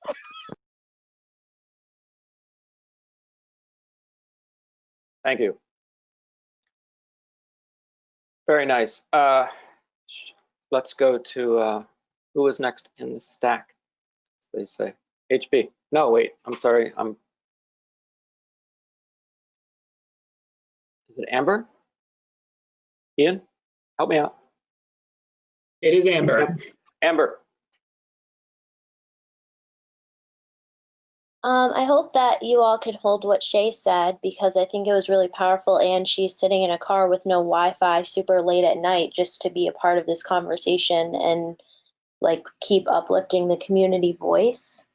And what I'm going to say is probably not as powerful or helpful as what she's saying, but it's very frustrating to like be like, everything that's happening in this meeting is like textbook white supremacy. Like the stuff that Liz is saying and the stuff that Tim is saying, like that's like textbook white supremacy. Like I just can't even imagine how there's been any like anti-racism training at all, because this is like straight out of a textbook. Like the need to feel comfortable and like understand a process that does not at all impact your life, when we have hundreds of people in this community where this process literally impacts their right to live, their right to survive, their right to be here, and a lot of people who can't show up in this space because they're not safe enough to, and they have to listen to the like silencing and the white supremacy garbage that's happening in here. Like, it's just like unbelievable. It's not about your comfort. It's not about a couple of white people's comfort who are not at all impacted at all by these systems. This is about the community voices who are in this proposal, who are directly impacted by these systems, who spend their lives doing this work for little to no money, often for free, like we are doing in this moment, trying to undo white supremacy structures that we did not at all create for free on the labor of our African slaved ancestors, so that you can sit here and be freaking comfortable. This is not about your comfort. This is about creating spaces where people in our community who are impacted by these systems, voices can be heard, and they can make decisions to have agencies over their own bodies, and they can make decisions that heal our community and create spaces for our community to actually heal and breathe and like live. So the fact that we're like trying to focus on comfort versus like trust, like just trust. This, like, even if it doesn't work, it won't impact you at all. You won't be harmed. You won't lose your house. Your babies won't be murdered in the street. But that's what happens to people like us every single day. We are the ones who are restrained. We are the ones who are murdered. We are the ones who are called nigger and kicked on and spit on every single freaking day. So maybe you should listen to us, because we actually are impacted by what we are talking about. And we clearly know how to do this work. We've been doing it for years. So instead of being so wrapped up in your comfort, just trust and believe us. Even if it doesn't work, just remember it won't impact you. And there's always room for change. but like this is freaking ridiculous. Like I just like can't even believe this is real life. And I also can't believe, like, I understand that Peter is not on the board, but like you are sitting there and you don't even say anything. And I don't know if you're not even allowed to talk, but like I still always remember that moment at the Martin Luther King thing where you had all this stuff to say about equity and racism, and in these meetings you've not said anything. And that to me is like white silence, and it's super violent, and it's like wrong.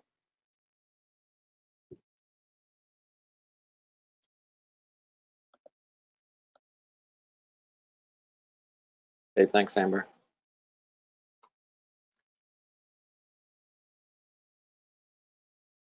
Daniel. I'm sorry, Liz Francesi was gonna speak, but I'm ready to like at least like let's move this forward. I think we've heard plenty. I don't think we need to keep belaboring this. Absolutely.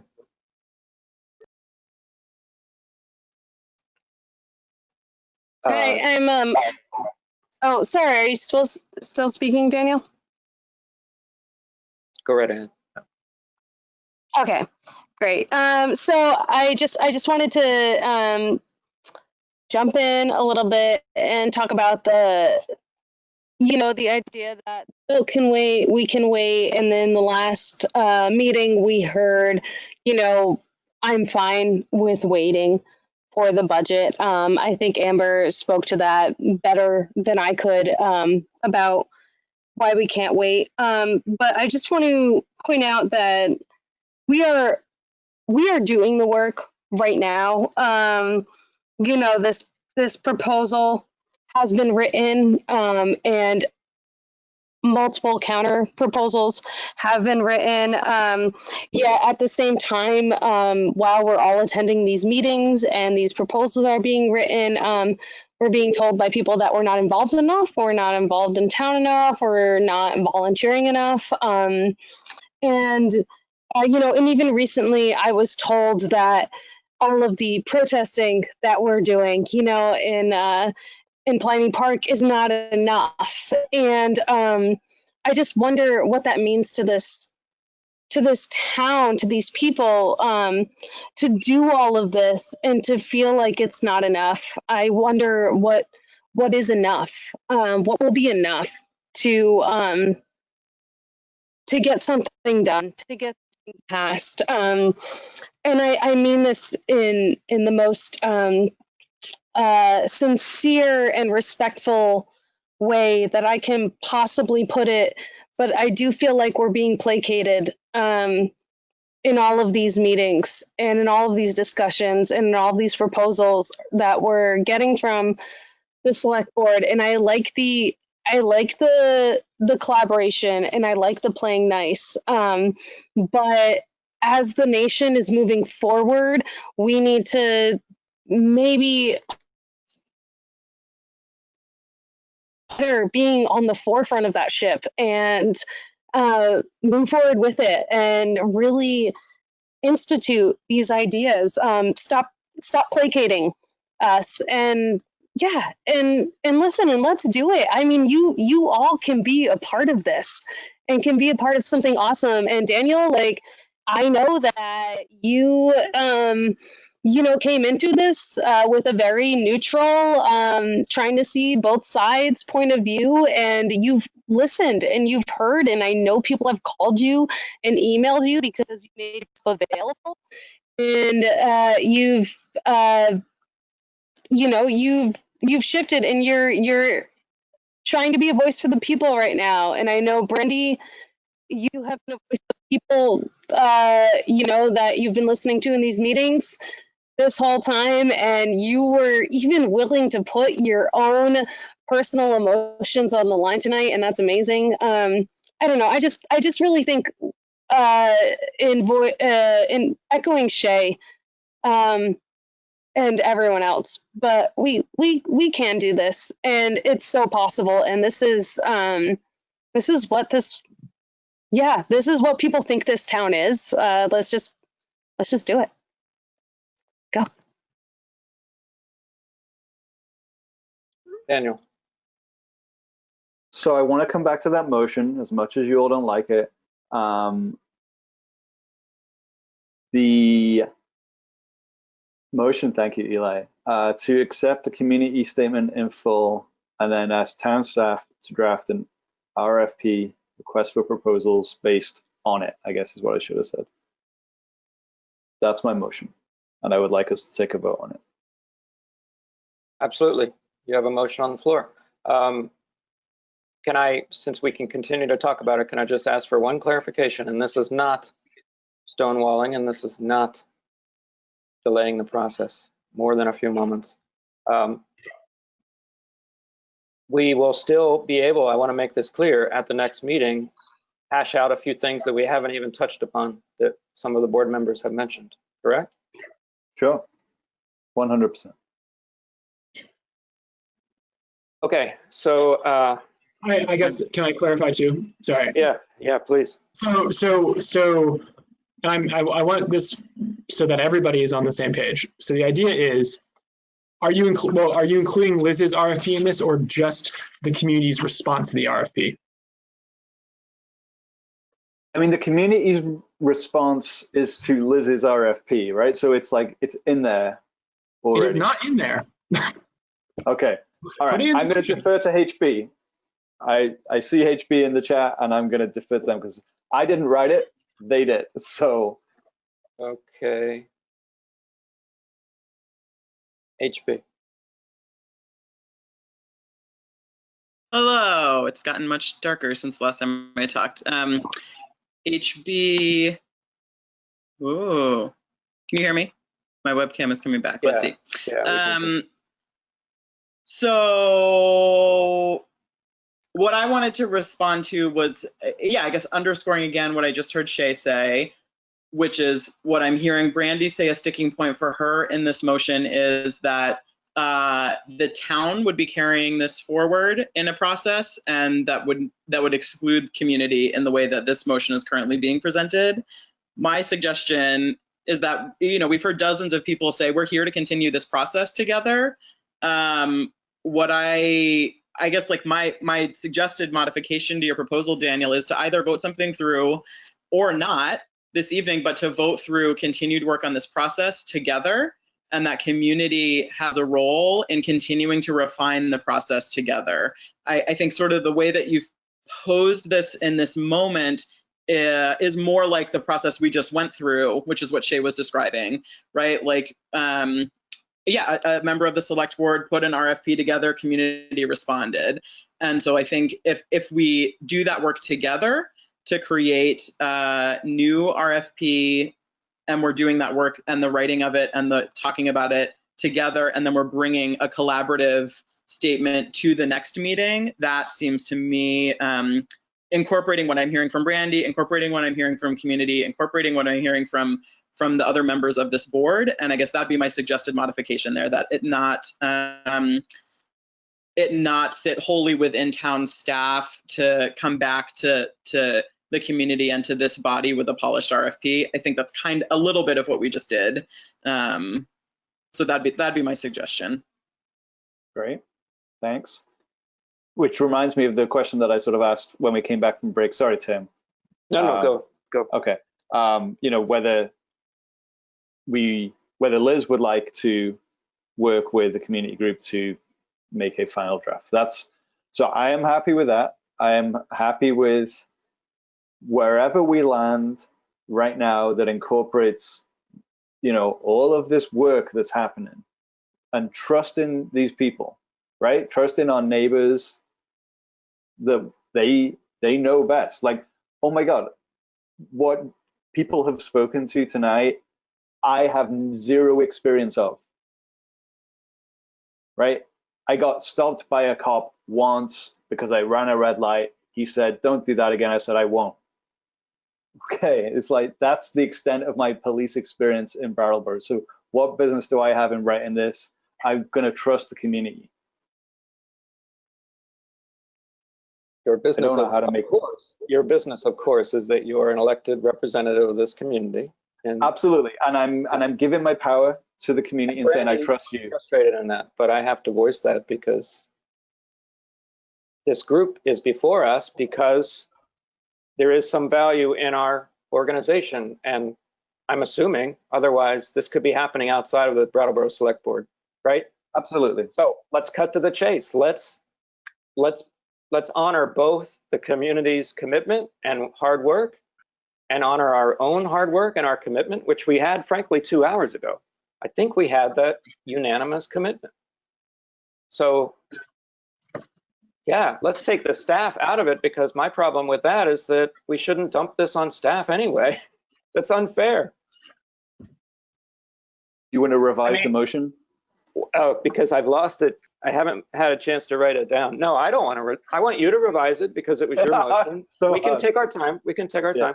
Okay, thank you. But I just wanted to feel good about Liz being okay with the collaboration, because a while ago that felt really good, that she was going to be involved, you were going to be involved, the entire community was going to be involved, all the people with this experience that frankly we don't have. I want this involvement to continue forward, because tonight was amazing and it got difficult, but it should be, right? Yes. Yeah. So I didn't want to put Liz on the spot, but there's no better person to help collaborate with the RFP, which is sort of the structure that needs to get filled in. Yeah. Yeah, and I think, Liz, with all due respect, by putting forth the proposals that you've put forth, you've put yourself in the position that you're going to need to be the one that collaborates partially. I feel strongly that is the case, and I feel good about that. I would offer a friendly amendment that we vote on it next select board meeting, that this is on the agenda. And I would say that the board, I really believe that the board I'm currently on, its word is worth something. An emotion is worth something. We said that we were going to talk about this and we were going to make a committee, and we are talking about this and we're going to make a committee. So let's, I feel like I really want to vote on this. And so let's make a commitment to voting on it next select board meeting that we have this on the agenda. I want to honor Daniel's motion, which is on the floor. So thanks, Tim. So maybe I could reword my motion. I forget what it said. Eli will help, I'm sure. So thank you. A motion to accept the community statement in full and collaborate with them to produce an RFP. Is that more in the spirit of where we were just at? Like we wanted to remove town staff from this and commit to collaborating with them to produce an RFP.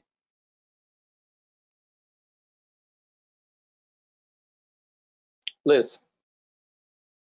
I think it might be helpful to have town staff collaborate on the RFP, with the community and with members of the select board, just because the RFP is going out as a legal contract to the public, and they might have insights that members of the select board and members of the community do not have.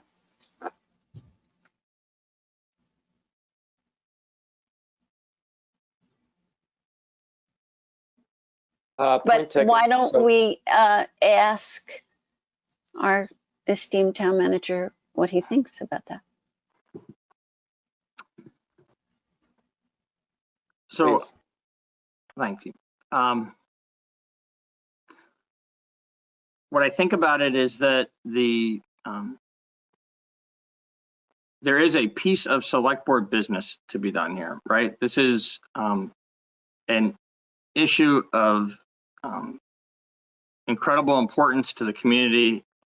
And it also requires, if it's going to be the town of Brattleboro launching this as an official process with and for the community, then it's going to require a select board action. There's going to be at least 3 of you and hopefully all 5 of you needing to rally around the way forward. And I've heard lots of things to be hopeful about in the degree of agreement between all 5 of you in the community. I've heard full agreement from 2 of you. And I haven't heard that full agreement from the other 3 of you. And so I think that this leading in the direction of continued collaboration to try to ensure that there is in fact something here. I guess let me pause and say as an aside, something that a couple of times we've gotten close to tonight, but nobody has quite said out loud. I think I saw it in the chat, but there's a lot that flies by us in the chat while we're engaged in the meeting. An important part of doing the public's business is what the public does on its own initiative. And that's part of what's happening here. But it also can continue on its own path, right? There is both a way to have this be collaborative in the launching of it, as well as later when the community process has been undertaken and there's things that come back that require select board action or town meeting action. There's ways in which this will embody collaboration both at the outset and later on. As long as at least a majority of you can embrace where it's headed. It's also possible, and it happens in our community and in other communities, that there is action that the community generates that isn't official town action. But ultimately, if it's going to be affecting the policies of the Brattleboro Police Department and how the Brattleboro Police Department fits into the community and how the budget of the town of Brattleboro might change in terms of the priorities that are represented in our spending, it's going to require select board action. This process at some point is going to require select board action, and it's going to require town meeting action. And so if we're going to learn and grow in the ways that we're striving to through this and that we're being implored to through this, because right now, whether we like it or not, at this moment for this year, you, the 5 elected representatives of the people of Brattleboro to be the governing body as the select board are 5 white people. And I, as your town manager, am a middle-aged white guy. And so I think there's a lot to value in the opportunity that the continued collaboration offers us, because it offers the opportunity to respect that lived experience and organization that's happening in the community. But I think it absolutely has to be in partnership with the official processes of town government, or else it has to be its own separate thing. And it's okay for it to be its own separate thing if we just all acknowledge that that's what it is, because there isn't an official town process that you're embracing. I hear the 5 of you wanting to embrace an official town process. And I think what we need there is, some additional work together. I'm happy for town staff to be a part of that. But I think it requires additional participation, active participation in this next and hopefully final launching step, the active participation of 1 or 2 of you. And just so that the broader public understands, because, I know a lot of what we're bumping up against here is, laws and processes that are frustrating for people and that are, built on the white supremacist history of our country, but yet are the legal framework within which we're operating right now until changes are made to that. And so one of the things is, 3 of you can't be involved in this. That. I want to make sure the public knows that until it comes back to you for consideration again in a setting like this, 1 or 2 of you can. And the reason why 3 of you can't is to protect the public, so that 3 of you can't cook something up in private and bring it out and sanitize it in public by shoving it past the other 2. And so, there's things like that that are just all over the place in our processes that are important to protecting the public, both the public who's engaged and the public who isn't engaged, but is part of the community. And so at this moment, I think your best way forward to incorporate all of the positive energy that we were having in this collaboration earlier this evening before it became harder, and with full acknowledgement that hard isn't bad, but hard got pretty bumpy for us there for a little bit this last hour. I think the positive way forward is for one or two of you to engage with whomever from the community group wants to be sort of the core group. You know, part of it is it may not be able to be quite as fully collaborative as what's been going on in that setting. Maybe it can be if we give it more time. But if there's a sense of urgency about moving it forward to when it can be brought back for action to the board, then I think maybe a core group from the 150 would be useful, helpful to moving this forward. And then one or two of you, and absolutely town staff will stay involved. I likely personally myself will, but we'll work through that. We'll kind of see what's going to be best in terms of what's needed for the collaborative work going forward. And we'll bring the right staff resources to participate in this too. But at the end of the day, hopefully, you know, as we look out a week or two or three in this process, what would come back to the select board for an official town action would, I'm hearing myself echo. Hopefully what would come back to you from this next collaborative effort involving select board and community and staff is a way forward that likely will be, you know, your approval of an RFP document, but maybe with some additional language wrapped around that of the intention of where we want the RFP to get us to launch a process. Thank you. Daniel? I just want to say that there is a little bit of precedent for this. The sustainability coordinator conversations kind of happened in the community and with town staff and came to the board.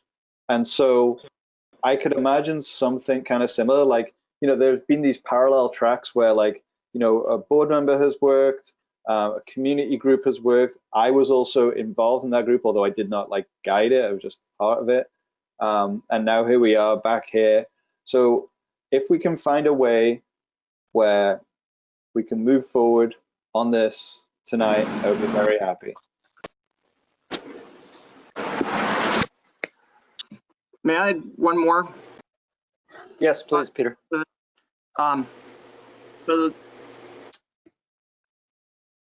This is my opinion. The rest of what I offered, I was sort of wearing my town manager hat and trying to assist you in defining the way forward that I think I was already hearing from among you and the interaction with the community tonight, as well as what I think is possible here, what might lead us to a good outcome.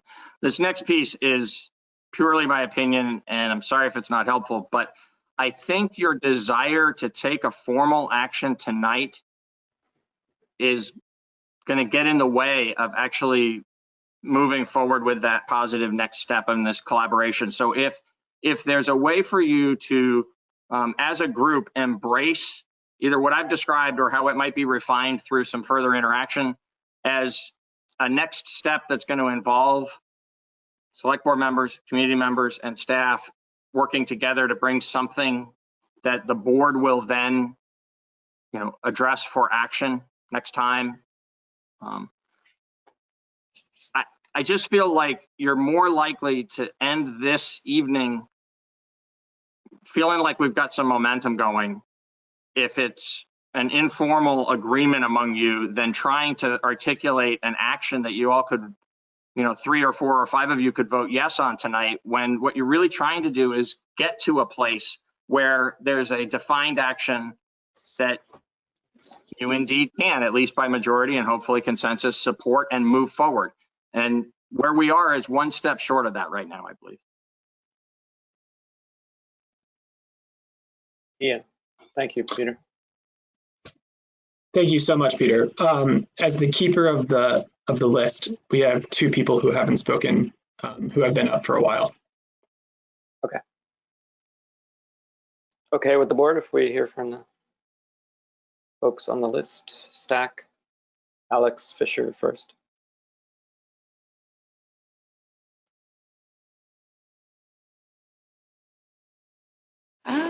Hi everyone. Great. We're getting places. Woo. So one thing that is confusing to me is we already have a select board member and the community working together. So I just want to be really clear that in terms of how we move forward, that is it specifically that Liz and the collaborative team work together, or is it that the select board and the collaborative team work together? It's not a leading question. I'm really legitimately curious. But I do want to be really clear that one of the major reasons why what has been put forth is so powerful, and I'm using the words of many people that were not on the team that have been reflecting back about the work that has been done, that the community collaborative work has been effective and powerful and amazing, is the way that we do things and is the way that we collaborate. So I also want to be really clear, when Daniel is a part of those meetings, he is one of 8, 10, 25 voices.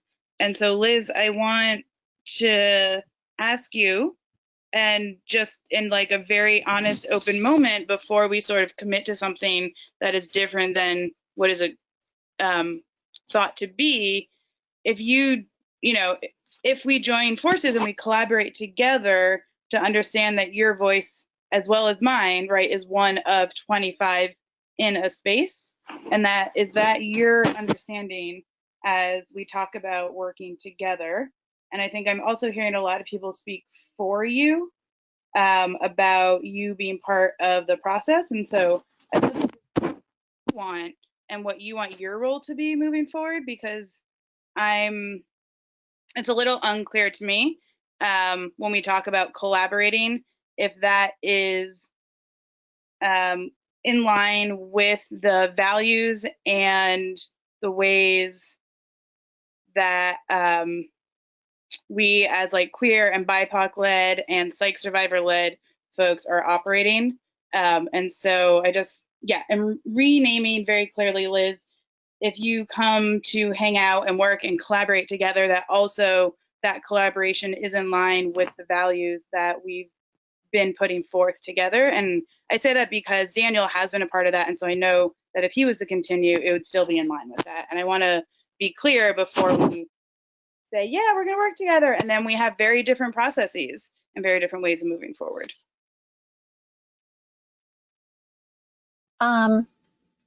If I understand your question, Alex, you're asking if I will work with you and will work with you in the process that you have been working.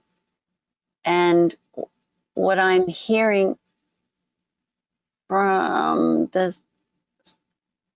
elsewhere right now is that we convene a smaller committee. Like, for example, Daniel and myself as select board representatives, and a core group from the community team, like let's say 5 people, and the town manager, to come up with an RFP to be voted on the next meeting. And so really my question to you, Alex, is that acceptable to you? I guess that's not what I was hearing be proposed. So I think it's less about what's acceptable to me. And with that is, the willingness to, I think the power of what we're doing is the number of voices at the table. So I want to be careful about not watering that down. It's not inefficient. It is not ineffective. It is powerful. It is beautiful. And it really helps bring in the number of voices that are needed for something like this. So I get a little nervous. I can't speak for 25 people. And especially as a white member of that group, I don't want to be the person to say, yeah, like we're gonna only choose a few people to do this. And I guess I'm just also a little caught off guard by your question, because that's not what I was understanding the proposal to be. And I don't want to sidetrack. I just wanted to kind of get a sense, Liz, of like what you were thinking collaboration meant, because I was hearing more that people were saying and then Liz and the group would collaborate. So I just wanted to hear your thoughts. And I guess what you're saying is you're imagining it's you and Daniel and Peter. Peter, I don't know how you got thrown into it, but hey, that sounds fun. If you want, you know, and whether that's a voting power from Peter or just writing power. Yeah, so I'm actually, and I'm happy to pass this over to Amber. I'm a little like confused and really just don't want to speak for too many people. But I'm also going to read what was put in the chat by HB that says, we put this document we've presented today in about 19 hours with a bunch of people. I'm not even sure how many, 15 or 20 had their voices heard in our process. And Ain said, the 20 to 30 plus of us managed to do all this in 48 to 72 hours after we get one of the documents created individually. So yeah, just again to name that, like, we are very efficient and effective in our large process and probably are going to want to keep it that way. I don't want to speak for everyone, and I'm very happy to pass it over to Amber. Also, Brandy, it looks like you might have a question. I was reading the chat. I was reading Liz's comment. Liz friend, you know, I never say her last name out loud, but Liz F's comment in the chat. And still listening, I'd rather still just hear from the community. Yeah. Okay. Amber, please.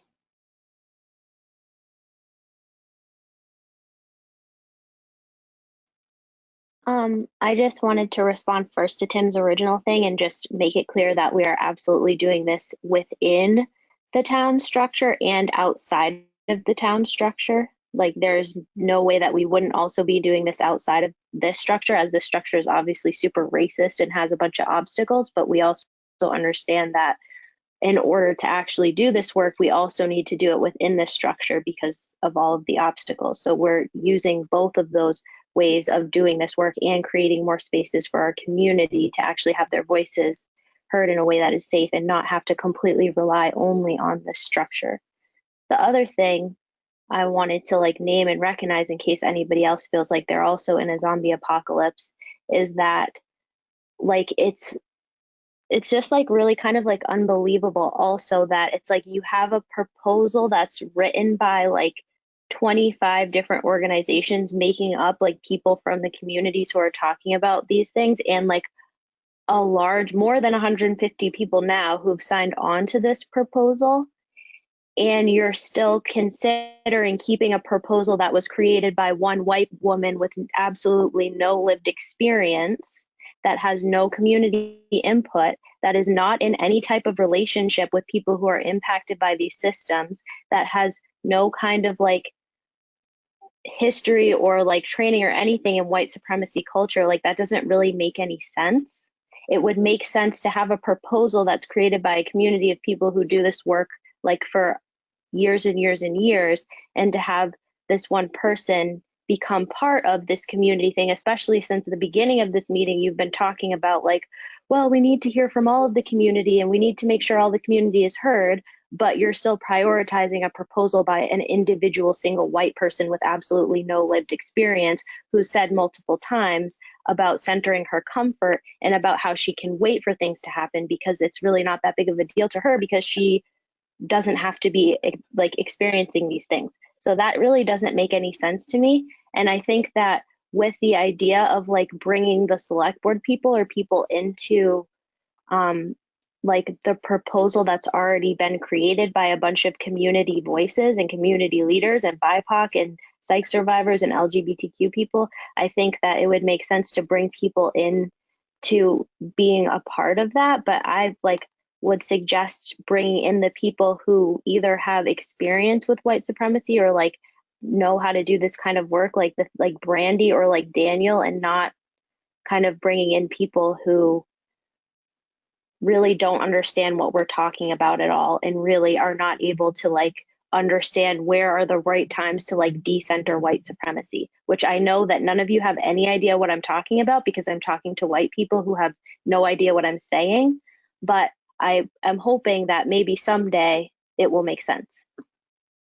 And my people can stop being murdered because we want to keep comfort, and white people just don't understand, so they keep doing it their own way.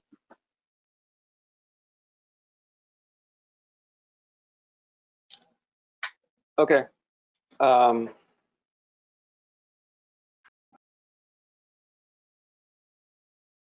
Anybody want to help me out? Yeah, where are we stuck? Where, you know, I thought we weren't stuck, and now we're stuck again. Yeah. I was feeling really good. I just want this to be a successful process. Me too. Let me just get that out there. I thought, as has happened several times, I thought Peter has sort of shown us a way to get there, but we're stuck on a vote, are we? Well, there is a motion on the floor, so it's just been so long. Sorry, Daniel. I see Brandy. I defer to her. Brandy, thank you. Thanks. So I was going to just actually literally answer the question of where we're stuck. I can only answer where I'm stuck, and where I'm stuck is I need to see in the motion that it's crystal clear that while there will be us, or some of us, or community collaboration, that it will be led by people of color and by queer people in the community. It will be led by the people who drafted this, and that we will be in collaboration, but not try to take a front seat. And those of us who tend to be in leadership roles naturally try to take front seats. And I would ask that somehow in the motion, it show that we not do that. That's where I'm stuck. I can't speak for anybody else. Okay. Well, I would volunteer that I don't want to be there because I don't feel like I should be there. And I'm totally on board with allowing that process to be led by the people most impacted, because we're still talking about something that has to come back to us, correct? Right. So there's a proposal in the chat. It's been there a few times. I appreciate Sonia's work on it and Abby's boosting of it. It says, accept the community proposal in full and ask representatives from that process to draft a more full RFP based on it by the time that needs to be submitted for our next meeting, and release it. Well, I guess if it was drafted in the time for our next meeting, then it doesn't need to be released more publicly, because that's what would happen anyway. Much more widely for select board members and town staff to read and digest in order to discuss and vote at a select board meeting on August 4th or whatever it is. My brain has trouble absorbing all that because I can't read it. Is it in the chat? Yeah, you can't read it. Can anybody it's right like there. email it to me? It's right there. Yeah, I'm working on it. No, it's Okay, right. thank you. I gotta say, I was hating the chat a few weeks ago, but it has been kind of helpful today. Let me read it again. Can I read it again? Yes. Okay. And I'll just acknowledge it and move it forward, and we can still chat. Ian has made, Daniel has made a motion to accept the community proposal in full and ask representatives from that process to draft a more full RFP based on it by a date that we need to determine, and release it publicly with much more widely than the agenda proposals usually are, which we can help with, okay, sorry, for select board members and town staff to read and digest in order to discuss and vote at that meeting. Is that about it? I think that's fairly clear. It has a... No, the bit in the middle about making it more widely available, yes, let us make this as widely available as can be, and I know that many people in the community will help us with that too. Thank you. Great. Should we fill in those dates real quick? Peter. Yeah, on that score, the board, I would recommend to the board that you consider this in a special meeting.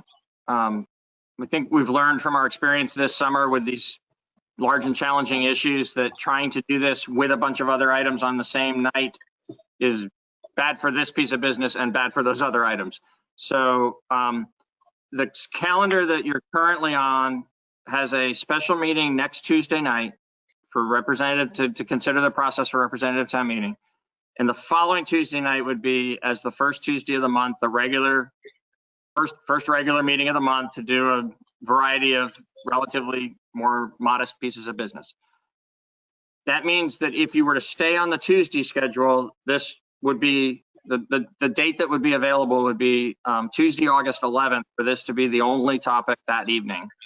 And that certainly allows plenty of time for this work to be done and the document to be brought to us and for us all to share it widely in the community. My only question to the board is if you're happy with that time frame, then that ought to be the time frame. If you are concerned about that time frame and you want it to move quicker, then you need, I think, to consider having a special meeting on some night other than a Tuesday as a second meeting of that particular week. So there's a balancing act there of being expeditious versus just how much y'all can reasonably do both as a board and in engagement with the community in any particular week. And that's really a judgment call for you to make. Okay. Is anyone on the Brattleboro Select Board uncomfortable with August 11th, or do you want to consider sooner? I mean, it won't be much sooner, right? I would at least consider sooner. We could look at calendars. I'm looking at mine right now.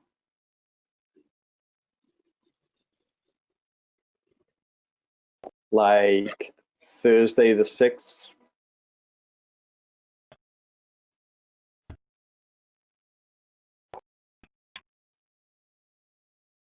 I'm okay with that. Thursday the 6th works for me. Is that enough time? Yes.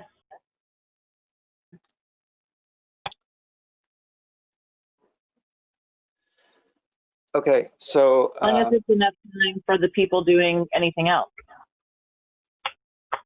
say that again, Brandy. I said as long as it's enough time for members of the community that have to pull anything together. It's plenty enough time for me, but I'm also not pulling things together. Absolutely, that's what I meant. But yeah. We can't poll the entire community, but Ain is in the chat, if you don't mind me.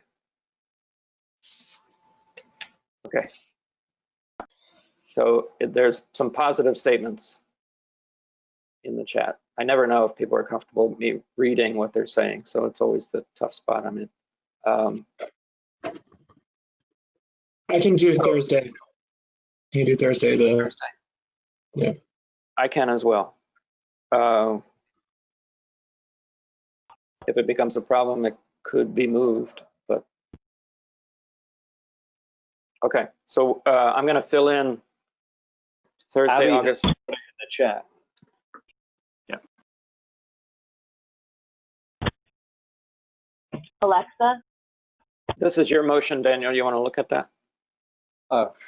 Sure. Sorry. Yeah. Process. My bad. Sorry. Accept the community proposal in full and ask representatives from that process to draft a more full RFP based on it by Monday, August 3rd.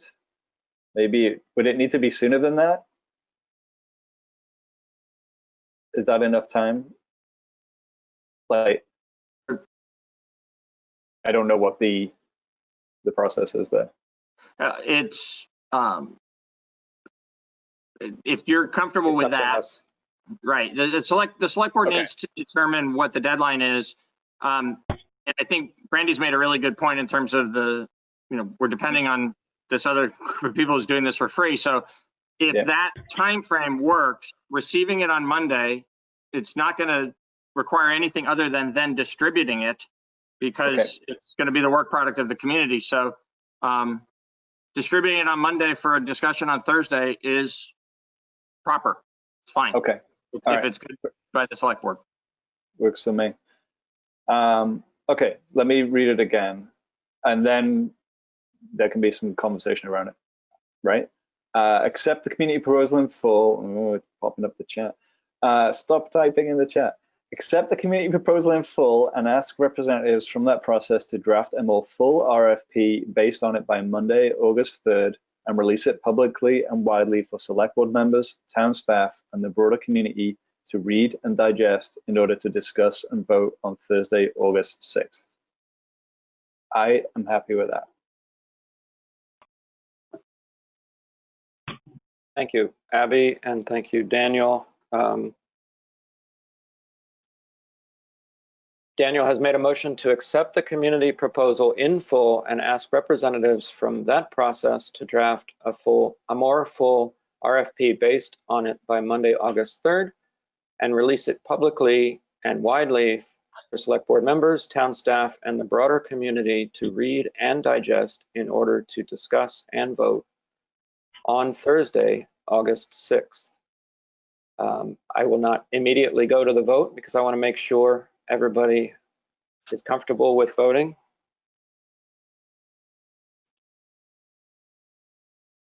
And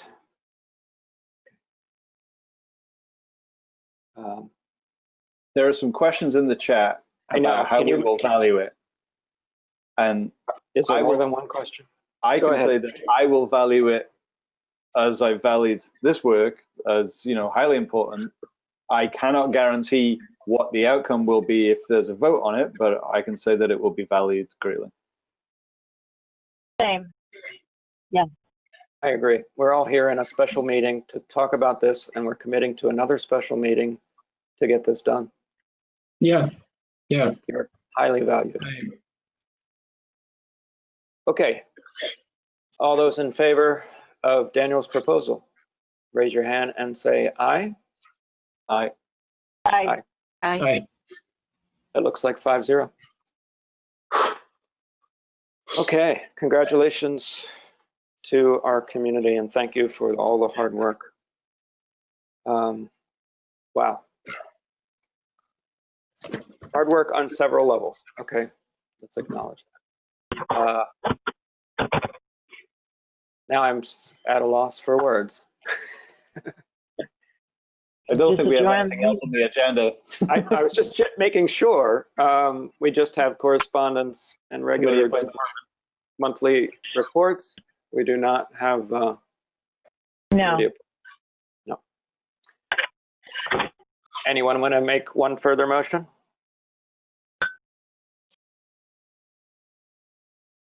To adjourn? No, there's no board. I moved to adjourn. I just didn't want to make 2 motions in a row.